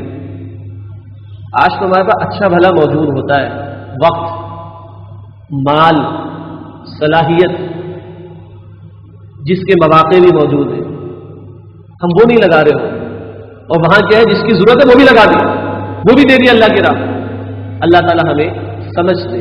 یہ اسوہ حسنہ صرف پڑھنے کے لیے نہیں، سبحان اللہ ماشاء اللہ کہنے کے لیے نہیں ہے. اللہ مجھے بھی سب سے پہلے اور آپ کو بھی توفیق دے کہ ہم اس کوئی نسبت تو ہونا اس اسوہ سے، ہمیں کوئی ذرے برابر کی نسبت تو ہو کہ ہماری زندگی میں کچھ دکھائی. اللہ ہمیں اس کی توفیق عطا فرمائے. 69ویں بات، اللہ کے رسول کے صحابہ رضی اللہ عنہم اجمعین، ان کے نکاح ہو جاتے تھے، ولیمے کے لیے کچھ ہوتا ہی نہیں تھا. کئی مرتبہ ہوا نماز عصر ہوئی مغرب جو بھی ہے نماز مکمل ہوئی اور ایک صحابی کھڑے ہوئے، یا رسول اللہ میرا نکاح ہو گیا. آپ کہتے ہیں مبارکباد. ہم ہوتے تو کیا کہتے؟ کارڈ بھی نہیں دیا، بلایا بھی نہیں. اچھا مجھ سے نکاح بھی نہیں پڑھوایا، میں تو اتنا بڑا مدرس ہوں. انا للہ و انا الیہ راجعون. تو اتنا انسسٹ نہ کریں. صحابہ کرام کے لیے اللہ کے رسول سے بڑھ کر کوئی شخصیت ہو سکتی تھی نکاح پڑھوانے کے کہ نکاح پڑھائیں؟ ہو سکتی تھی. صحابی یا رسول اللہ میرا نکاح ہو گیا، کوئی ایشو نہیں، وہاں ایشو تھا ہی نہیں، ہم نے ایشو بنا دیا ہے. پورے معاشرے کی بات کر. اچھا آپ کیا یہ کچھ ہے ہی نہیں میرے پاس ولیمہ کرنے کو؟ تو پھر آپ صحابہ سے کہتے اپنے گھروں سے کچھ لے کر آؤ. اور کبھی 2-3 مرتبہ کے واقعات ہیں، جاؤ گھر سے لے کر عائشہ سے کہو جو ہے وہ دے دے. ایک رات گھر میں جو کے چند دانے تھے وہ بھی آ گئے. اس رات گھر میں فاقہ رہا، مگر اپنے ایک صحابی کے لیے کچھ پیش ہو گیا، لوگوں نے بیٹھ کے کھایا، ولیمہ ختم. بتنگر نہیں تھا، ایشو نہیں تھا. آج سب سے بڑا ایشو یہ بن گیا ہے. اللہ تعالیٰ ہمارے حال پر رحم کرے، اور جو ہمارے استاد محترم نے تحریک برپا کی تھی وہ مر نہ جائے، وہ تحریک رک نہ جائے، بلکہ وہ نکاح کا سادگی کا پہلو ہمارے سامنے واضح رہنا چاہیے. 70ویں بات 70 حضرت فاطمہ اللہ کے رسول کے پاس تشریف لائی اور فرماتی ابا جان یہ دیکھیے میں چکی پیستی ہوں، میرے ہاتھ پر نشان پڑ گئے، میں پانی بھر کر لاتی ہوں رسی کے نشان پڑ گئے، یہ بدر میں کچھ غلام اور کنیز آئے، کچھ مل جائے مجھے. تو اللہ کے رسول فرماتے ہیں کہ بیٹا جب تک بدر کے یتیموں کا یعنی ان کے گھروں کا معاملہ حل نہ ہو جائے محمد کی بیٹی کو غلام یا کنیز تو نہیں مل سکتی. ہاں بیٹا رات کو بستر پر لیٹو تو 33 مرتبہ سبحان اللہ، 33 مرتبہ الحمدللہ، 34 مرتبہ اللہ اکبر پڑھ لیا کرو. یہ محمد کی بیٹی کے لیے غلام اور کنیز سے زیادہ بہتر بات ہوگی صلی اللہ علیہ وسلم. سوچئے باپ بھی تو تھے اور وہ لخت جگر بھی ہے، مگر بیٹا نہیں، جب تک بدر کے یتیموں یعنی ان کے گھروں کا معاملہ حل نہ ہو جائے محمد کی بیٹی کو غلام اور کنیز نہیں مل سکتا صلی اللہ علیہ وسلم. اسی سے تصویر فاطمہ جو ہم پڑھتے ہیں وہ اسی وجہ سے مشہور ہے. 71ویں بات 71 اللہ کے رسول نے کبھی زکوٰۃ ادا نہیں کی. بچوں کے لیے شاید جو بچے اس بات کو سنتے تو عجیب بات ہوتی ہے، پلرز آف اسلام، ارکان اسلام، اللہ کے رسول نے زکوٰۃ ہی کبھی نہیں. تو سمجھایا اس طرح جاتا ہے کہ وہ زکوٰۃ تب ہوگی بیٹا کہ جب وہ مال اتنا ہو کہ جس پہ زکوٰۃ اپلیکیبل ہو. اللہ کے رسول کے پاس اتنا کبھی جمع ہی نہ ہوا کہ جس پہ زکوٰۃ اپلیکیبل ہوتی ہو. زکوٰۃ کبھی ادا نہیں کی اللہ کے رسول صلی اللہ علیہ وسلم نے. 72ویں بات 72 آپ دنیا سے تشریف لے جا رہے ہیں، آپ کی زرہ گروی رکھی ہوئی ہے، کولیٹرل کے طور پر رکھی ہوئی ہے، یعنی قرض لے رکھا تھا آپ نے کسی یہودی سے. گمان یہی محسوس ہوتا ہے وہ بھی کسی کی ضرورت کو پورا کرنے کے لیے لیا ہوگا آپ صلی اللہ علیہ وسلم. یہ وہ خدمت خلق کے پہلو ہیں جو رسالت میں آپ صلی اللہ علیہ وسلم کی زندگی میں ہمیں دکھائی دیتے ہیں، لوگوں کی حاجات کو، لوگوں کی ضروریات کو پورا. اسی تسلسل میں 74ویں بات ایک پوری رات اللہ کے رسول ایک آیت کو پڑھتے رہے، روتے رہے، پڑھتے رہے، روتے رہے، پڑھتے رہے، روتے رہے. کس کے لیے؟ اس امت کے لیے. کتنا خیال تھا آپ کو اور خدمت خلق کا اعلیٰ ترین تصور کہ لوگ جہنم کے عذاب سے بچیں. سورہ المائدہ کے آخر میں وہ بات جو ایک مکالمے کی صورت میں عیسیٰ علیہ السلام اللہ کے سامنے کہیں گے، وہ ایک آیت ایک پوری رات اللہ کے رسول پڑھتے رہے، روتے رہے. ان تعذبہم فانہم عبادک، اے اللہ اگر تو انہیں عذاب دے تو یہ تیرے بندے، تمہارے کے اندر جو چاہے تو کرے. ان تعذبہم فانہم عبادک، اگر تو انہیں عذاب دے تیرے بندے. وَإِن تَغْفِرْ لَهُمْ فَإِنَّكَ أَنْتَ الْعَزِيزُ الْحَكِيمُ، اور اللہ اگر تو ان کو معاف کر تو اللہ تو العزیز، تجھے پورا اختیار حاصل، اور تو الحکیم بھی ہے، تیرا یہ اختیار بھی حکمت سے خالی نہیں ہوتا. اگر تو ان کو معاف کرنے کا فیصلہ بھی کر دے تیرا اختیار بھی ہے، اور تیرا یہ فیصلہ بھی حکمت سے بھرا ہوا. یہ ایک آیت پوری رات اللہ کے رسول پڑھتے رہے، روتے رہے، پڑھتے رہے، روتے رہے، پڑھتے رہے، روتے رہے. آج امت اللہ کے رسول کو کتنا یاد رکھتی، آج امت اللہ کے رسول کے اس مشن کو کتنا یاد رکھتی ہے، یہ مجھے اور آپ کو سوچنا چاہیے. 9ویں عنوان کی طرف چلتے ہیں. غم زدہ لوگوں کے لیے نمونہ اللہ کے رسول صلی اللہ علیہ وسلم. جیسا آپ نے وہ فرمایا تھا جتنا مجھے اللہ کی راہ میں ستایا گیا کسی کو نہیں ستایا گیا، ایسے آپ کی زندگی میں اللہ نے بہت سے نمونے وہ رکھ دیے کہ جو ہم جیسے غم زدہ لوگوں کے لیے رہنمائی کا بہت بڑا ذریعہ ہے. 75ویں بات آپ کے بیٹے چھوٹی ہی عمر میں انتقال کر گئے، بیٹیاں آپ کی سے بڑی ہوئی لیکن بیٹے آپ کی چھوٹی ہی عمر میں انتقال کر گئے. اور ذرا اس سے پیچھے جائے، جب آپ دنیا میں تشریف لائے تو آپ کے والد نہیں تھے. جب آپ 6 برس کے ہوئے آپ کی والدہ چلی گئی. جب آپ 8 برس کے ہوئے آپ کے دادا چلے گئے. اللہ کے رسول کا کوئی بیٹا جوان نہ ہو، اللہ کے رسول کا کوئی بھائی بھی نہیں ہے.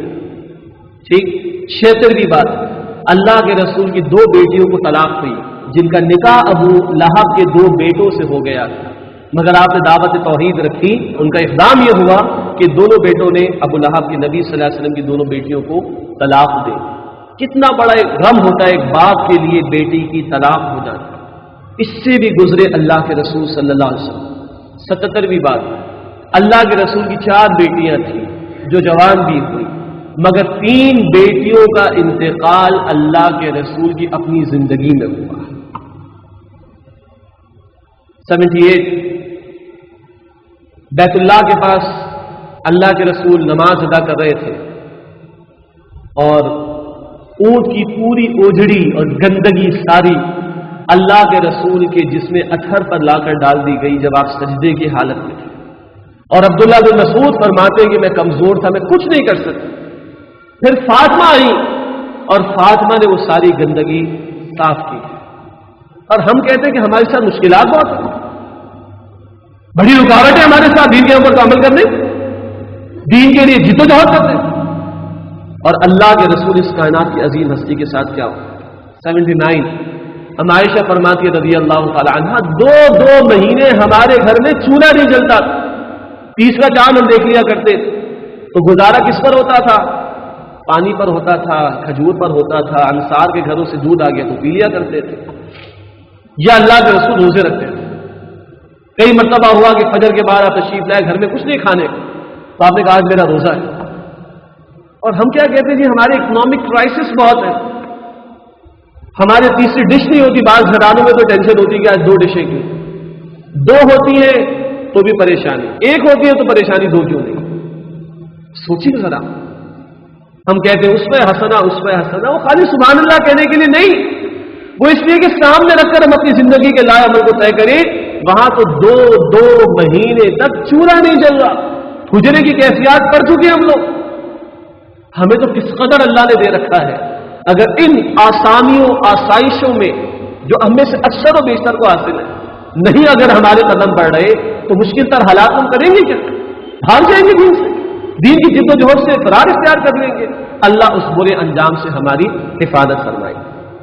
10واں عنوان غیرت دینی. 80 نمبر پوائنٹ ہے ہمارے سامنے، بہت مشہور بات، دین کی غیرت. ابو طالب نے کہا بیٹا یہ تمہارے خاندان کے لوگ آئے، یہ تمہارے قبیلے کے لوگ آئے، یہ بڑا مجھ پہ پریشر ڈال لیں، مجھ پر اتنا بوجھ نہ ڈالو کہ میں برداشت نہ کر سکوں. یہ بڑھاپے کا دور ابو طالب کے. تو اللہ کے رسول صلی اللہ علیہ وسلم ان کے پائے سواد میں لفزش نہیں آئی کہ اب کیونکہ چچا جان بھی ذرا حمایت سے پیچھے ہٹ رہے ہیں، کچھ کمپرومائزنگ انداز ہے تو میں ذرا رک جاؤں. نہ، چچا جان اللہ کی قسم اگر یہ میرے دائیں ہاتھ پر سورج لا کے رکھ دے اور میرے بائیں ہاتھ پر چاند لا کر رکھ دے تب بھی یہ کام میں نہیں چھوڑوں، یا میں اس کام میں اپنے آپ کو ختم کر ڈالوں یا یہ کام اپنے پائے تکمیل کو پہنچے گا، مگر میں کمپرومائز نہیں کر سکتا، میں ان کی بات نہیں مان سکتا، میں جھک نہیں سکتا، میں رک نہیں سکتا، میرے قدم رک نہیں سکتے. چاہے میرے سیدھے ہاتھ پہ سورج لا کے رکھ دے، میرے بائیں ہاتھ پر یہ جو ہے چاند لا کے رکھ دے، یہ کام تو پائے تکمیل کو پہنچے گا یا میں اپنے آپ کو اس کام میں کھپا دوں. اللہ کے رسول کا یہ جوش اور جذبہ اللہ اس کی کوئی نسبت ہمیں بھی عطا فرما دے. 81 نمبر ہم عائشہ فرماتی رضی اللہ عنہا اللہ کے رسول سب سے بڑھ کر مسکرا کر بات کرتے تھے، سب سے بڑھ کر خندہ پیشانی کے ساتھ پیش آتے تھے، مگر جب اللہ کی حدود میں سے کوئی حد ٹوٹتی تھی تو سب سے زیادہ غصہ اللہ کے رسول صلی اللہ علیہ وسلم کو آتا تھا. جہاں رحمت للعالمین ہے وہاں غیرت دینی بھی آپ میں موجود ہے صلی اللہ علیہ وسلم. ہمارے غصے کیا ہیں؟ کھانے پینے کے معاملات میں اونچ نیچ ہو جائے، بچوں کے ایگزامس کے معاملات میں اونچ نیچ ہو جائے، کپڑوں کے معاملات میں اونچ نیچ ہو جائے، خرچوں کے معاملات میں، یہاں میں غصے آتے ہیں. اور اللہ کی حدیں ٹوٹتی ہوں، اللہ کے احکامات پامال ہوتے ہوں، ہم کمپرومائز کر جائیں اگر تو ہم کیسے امتی ہوں گے، ہمیں غور کرنا چاہیے. 82 نمبر ایک فاطمہ نامی عورت نے چوری کی اور بڑے خاندان کی عورت تھی، سفارش کا ابو اسامہ آ رہے رضی اللہ تعالیٰ عنہ، بڑے چہیدے صحابی. تو اللہ کے رسول نے جب دیکھا کہ یہ سفارش کرنے آئے تو آپ کے چہرے پر غصے کا اثر آیا اور فرمایا کہ اللہ کی قسم تم سے پچھلی قومیں اس لیے ہلاک ہوئی کہ جب کوئی بڑا فرد کسی بڑے قبیلے کا فرد جرم کرتا تھا، چوری کرتا تھا، تو اس کو چھوڑ دیا کرتے تھے، اور کسی چھوٹے قبیلے کے کمزور آدمی نے جرم کیا اس کو سزا دیا کرتے تھے. اس وجہ سے پچھلی قومیں ہلاک و برباد. ریمن ڈیوس کرے تو پوری دنیا حرکت میں آ جائے، اوباما سے لے کے زرداری تک چھوڑا لو. اسلام کی مخالفت کرنے والوں کو قرآن یاد آ جائے، دیت کا قانون اس میں موجود ہے، بڑی قوم کا ہے نا. اور مظلوم مرتے رہے، ان کو کوئی پوچھنے والے نہیں، وہ تو انسان ہی نہیں ہے. تو بڑی قوم کا کرتا تھا اس کو سزا نہیں دیتے تھے، چھوٹی قوم کا کرتا تھا اس کو سزا دیتے تھے. اللہ کی قسم اس کی وجہ سے پچھلی قومیں ہلاک ہوئی. مگر یاد رکھنا، مساوات کی بات دیکھیں، یاد رکھنا اگر فاطمہ بنت محمد بھی چوری کرے بالفرض، صلی اللہ علیہ وسلم رضی اللہ عنہ بالفرض، تو اس کے بھی ہاتھ کاٹنے کا حکم ہو. یہ ہے جو دین کے بارے میں کوئی کمپرومائزنگ انداز نہیں. اور 83 نمبر، کعب بن اشرف یہود کے سردار، اس کے قتل کا حکم دیا نبی اکرم صلی اللہ علیہ وسلم نے.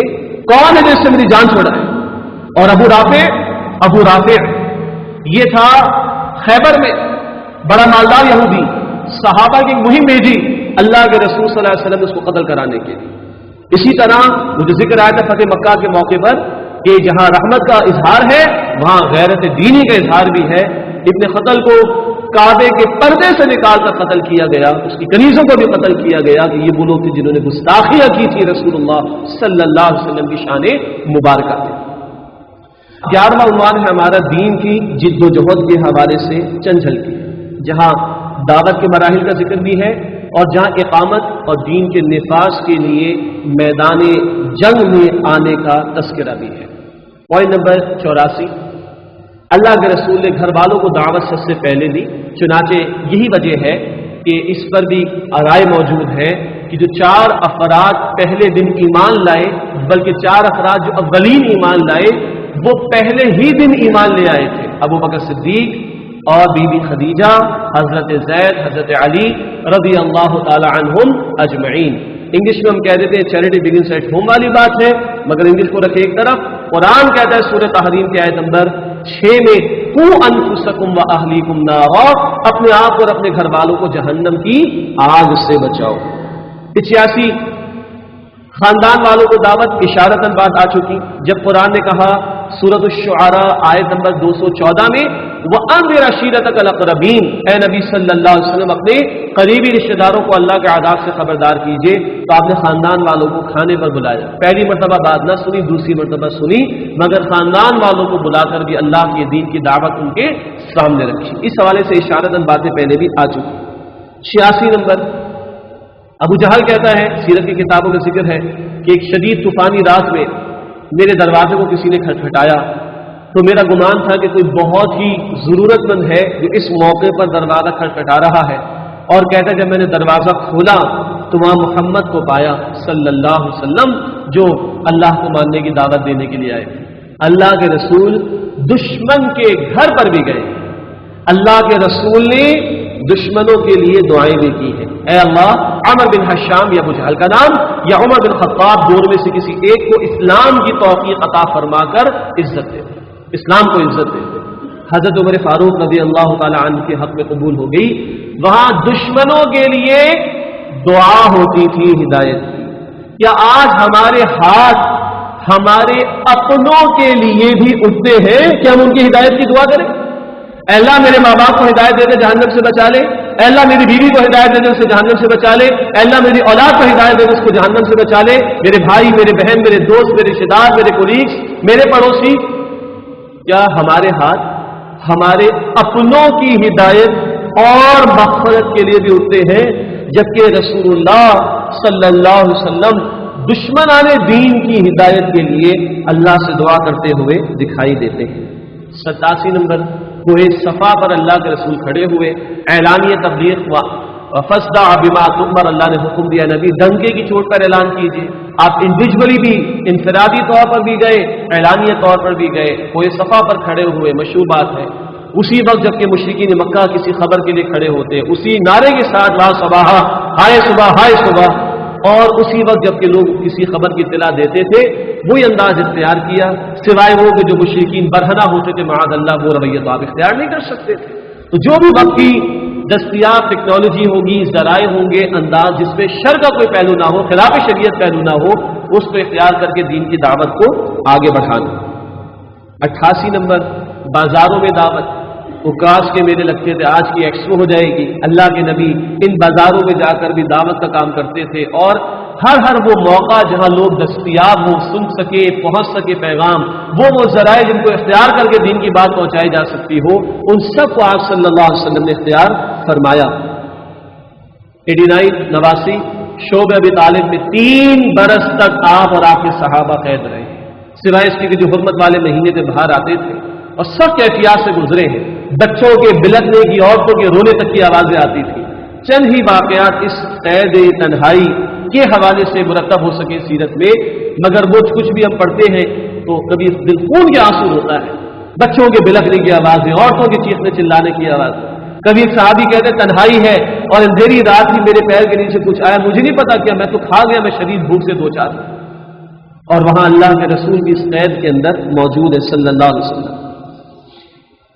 90 نمبر پر طائف کا بیان پہلے بھی آ چکا، ٹخنوں کے نشانے لے کر پتھروں کا برسانا، اس سے پہلے زبانی بدکلانی کا معاملہ، پھر اوباش لڑکوں کے حوالے کرنے والی بات، پھر ٹخنوں کے نشانے لے کر پتھروں کا برسانا، نالین مبارک خون سے اتنے بھر جائے کہ پیر جمنا شروع ہو جائے، چپکنا شروع ہو جائے۔ اس پر بھی بس نہ ہوا، سنگریز زمین طائف کی اس پر اللہ کے رسول کو گھسیٹا گیا۔ اس کائنات کی عظیم ترین ہستی کے جسم اطہر سے وہ مبارک خون طائف کی گلیوں میں بہا ہے۔ آج ہمارا پسینہ بھی بہتا ہے کہ نہیں، ہمیں سوچنا چاہیے۔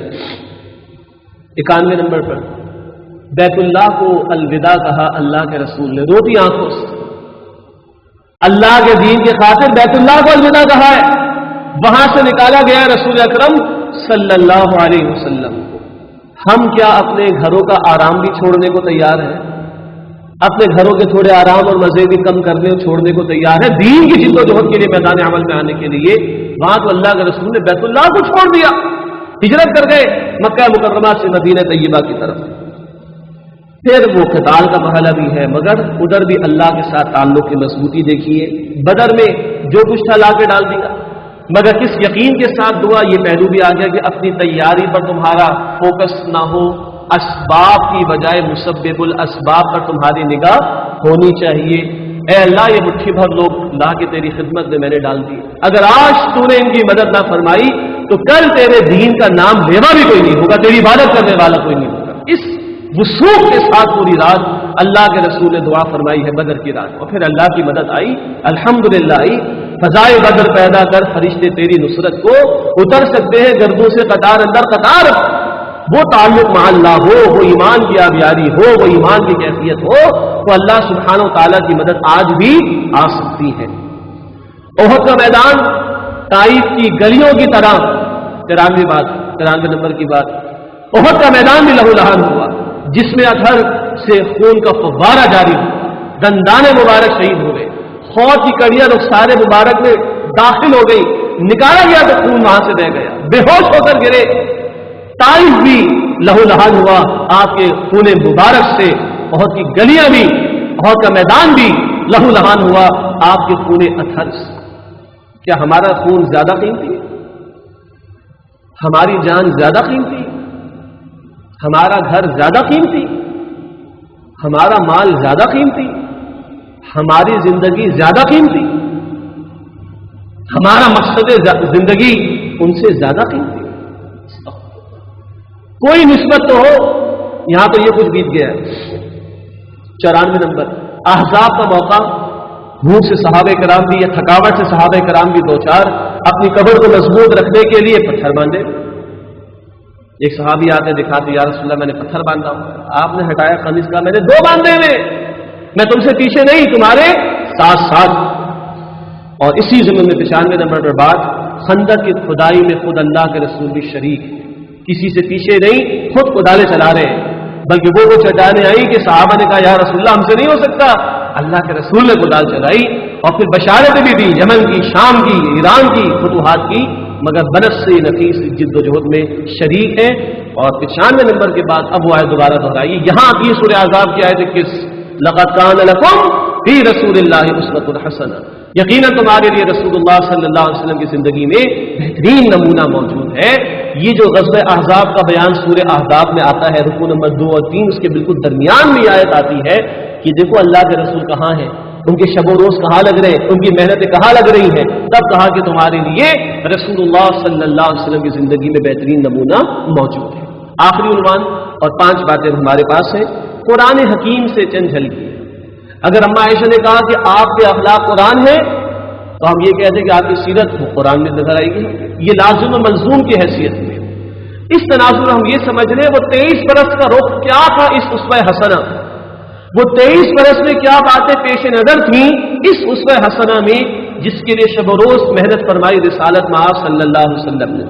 اس ضمن میں قرآن سے پہلی بات جو کہ 96 نمبر کی جھلکیوں میں سے ایک جھلک ہے، 100 جھلکیوں میں سے 96 نمبر پر اللہ کے رسول کی شفقت اور رحمت کا معاملہ اہل ایمان کے لیے، سورہ توبہ کی آیت 128 لقد جاءکم رسول من انفسکم عزیز علیہ ما عنتم حریص علیکم بالمؤمنین رؤوف رحیم۔ تم پر جو مشکل آتی ہے انہیں گراں گزرتی ہے، تمہاری بھلائی کے بڑے خواہش مند ہیں اور اہل ایمان پر بڑی شفقت اور رحمت فرمانے والے ہیں صلی اللہ علیہ وسلم۔ تمہاری مشکل ان پر گراں گزرتی ہے۔ اس کا ریورس مطلب کیا ہے؟ جو کچھ انہوں نے دیا تمہاری بہتری کے لیے دیا، تمہاری آسانی کے لیے دیا۔ سورہ حجرات میں آتے لعنتم، اگر وہ تمہاری باتیں مانے تو مشکل میں پڑ جاؤ گے۔ دوسرا مطلب کیا ہے؟ اگر تم ان کی نہیں مانو گے تو تم مشکل میں پڑ جاؤ گے۔ تو خیر اسی میں ہے، ان کی الہی تعلیم کو مانو، ان کے تقاضوں پر عمل کرو، وہ تمہاری بھلائی کے خواہش مند ہے، تم پر رأفت اور شفقت فرمانے والے۔ 97 23 برس کی سنت کیا تھی نبی صلی اللہ علیہ وسلم کی؟ دعوت اللہ، سورہ یوسف آیت نمبر 108 قل ھذی سبیلی ادعو الی اللہ، اے نبی فرما دیجیے یہ تو میرا طریقہ ہے، میرا راستہ ہے، میں اللہ کی طرف لوگوں کو دعوت دیتا ہوں۔ 23 برس یہ سنت مستقل جاری رہی اور آگے فرمایا علی بصیرۃ، پوری بصیرت اور یقین کے ساتھ یہ کام کرتا ہوں، انا ومن اتبعنی، میں بھی یہ کام کر رہا ہوں اور جو میری اتباع کرنے والے میرے صحابہ ہیں وہ بھی یہ کام کر رہے ہیں۔ یہ 23 برس کی سنت ہے رسول اکرم صلی اللہ علیہ وسلم کی۔ 98 نمبر پر یہ جو دعوت کا کام اللہ کے رسول 23 برس کیا اور پھر تربیت کا کام کیا، یہ قرآن کے ذریعے سے۔ سورہ جمعہ کی آیت نمبر 2 میں الفاظ آتے ہیں جو اور مقامات پر بھی ہیں، سورہ البقرہ اور آل عمران میں بھی، یتلو علیہم آیاتہ ویزکیہم ویعلمہم الکتاب والحکمہ۔ آپ قرآن کی آیات کی تلاوت بھی کرتے ہیں، لوگوں کا تزکیہ بھی قرآن کے ذریعے سے کرتے ہیں، پھر قرآن کے احکامات کی وضاحت بھی کرتے ہیں اور حکمت اور دانائی کی باتیں بھی سکھاتے ہیں، جس سے مراد سنت رسول بھی بعض علماء نے لی ہے۔ وہ 23 برس جو دعوت کا کام ہے، 23 برس جو تربیت کا کام ہے، اس میں خاصی مرکزی جو حیثیت حاصل ہے وہ قرآن حکیم کو حاصل ہے، جس کے ذریعے آپ نے تزکیہ کیا، تعلیم دی، تربیت فرمائی لوگوں کی اور دعوت پہنچائی لوگوں تک۔ 99 نمبر پر اس 23 برس کی زندگی کو سمجھنا ہے تو یہ جاننا ضروری ہے کہ وہ مشن کیا تھا جو آپ کے پیش نظر تھا۔ 3 دفعہ قرآن کہتا ہے، مثلا سورہ صف آیت نمبر 9 میں بات آتی ہے هو الذی ارسل رسولہ بالہدی ودین الحق لیظہرہ علی الدین کلہ، وہ اللہ ہے جس نے اپنے رسول صلی اللہ علیہ وسلم کو بھیجا الہدی مکمل ہدایت قرآن دے کر اور دین حق مکمل نظام زندگی اسلام دے کر، لیظہرہ علی الدین کلہ، تاکہ آپ اس دین حق کو کل نظام زندگی پر غالب کر دیں۔ یہ پیش نظر تھا اس زمین پر اللہ کے دین کا غلبہ آپ صلی اللہ علیہ وسلم۔ اور 100 نمبر پر جو بات ہے وہ اسی غلبہ دین کا حاصل ہے جو آج زمین پر انسانیت کی سب سے بڑی ضرورت ہے، اور وہ ہے عدل کا نفاذ۔ سورہ شورا آیت نمبر 15 میں نبی صلی اللہ علیہ وسلم سے کہلوایا گیا وَأُمِرْتُ لِأَعْدِلَ بَيْنَكُمْ، اور مجھے حکم دیا گیا ہے کہ میں تمہارے درمیان عدل کو قائم کروں۔ یہ انقلابی مشن ہے نبی صلی اللہ علیہ وسلم کا۔ آج زمین پہ عدل اسی وقت قائم ہوگا جب العادل ہستی اللہ کا حکم اور اس کا دین نافذ ہوگا۔ جب وہ نافذ ہوگا تو ادھر انسان کو جینے کا حق ملے گا، دنیا بھی کچھ سنور جائے گی، اور جب اسے جینے کا حق ملے گا، کچھ سکون ملے گا اس کے حقوق کے ملنے کے نتیجے میں، تب وہ اللہ سے لو لگا سکے گا، اپنی اصل زندگی آخرت کی تیاری کر سکے گا۔ یہ پائیدار ترین خدمت خلق ہے کہ دین کا غلبہ ہو تاکہ عدل نافذ ہو، لوگوں کو ان کے حقوق ملے، جینے کا حق ملے، تو تو پھر وہ اللہ کو یاد کر سکیں گے، آخرت کی فکر کر سکیں گے۔ اس کے لیے برپا کیے گئے، اس کے لیے بھیجے گئے جناب محمد کریم صلی اللہ علیہ وسلم رحمت للعالمین بنا کر۔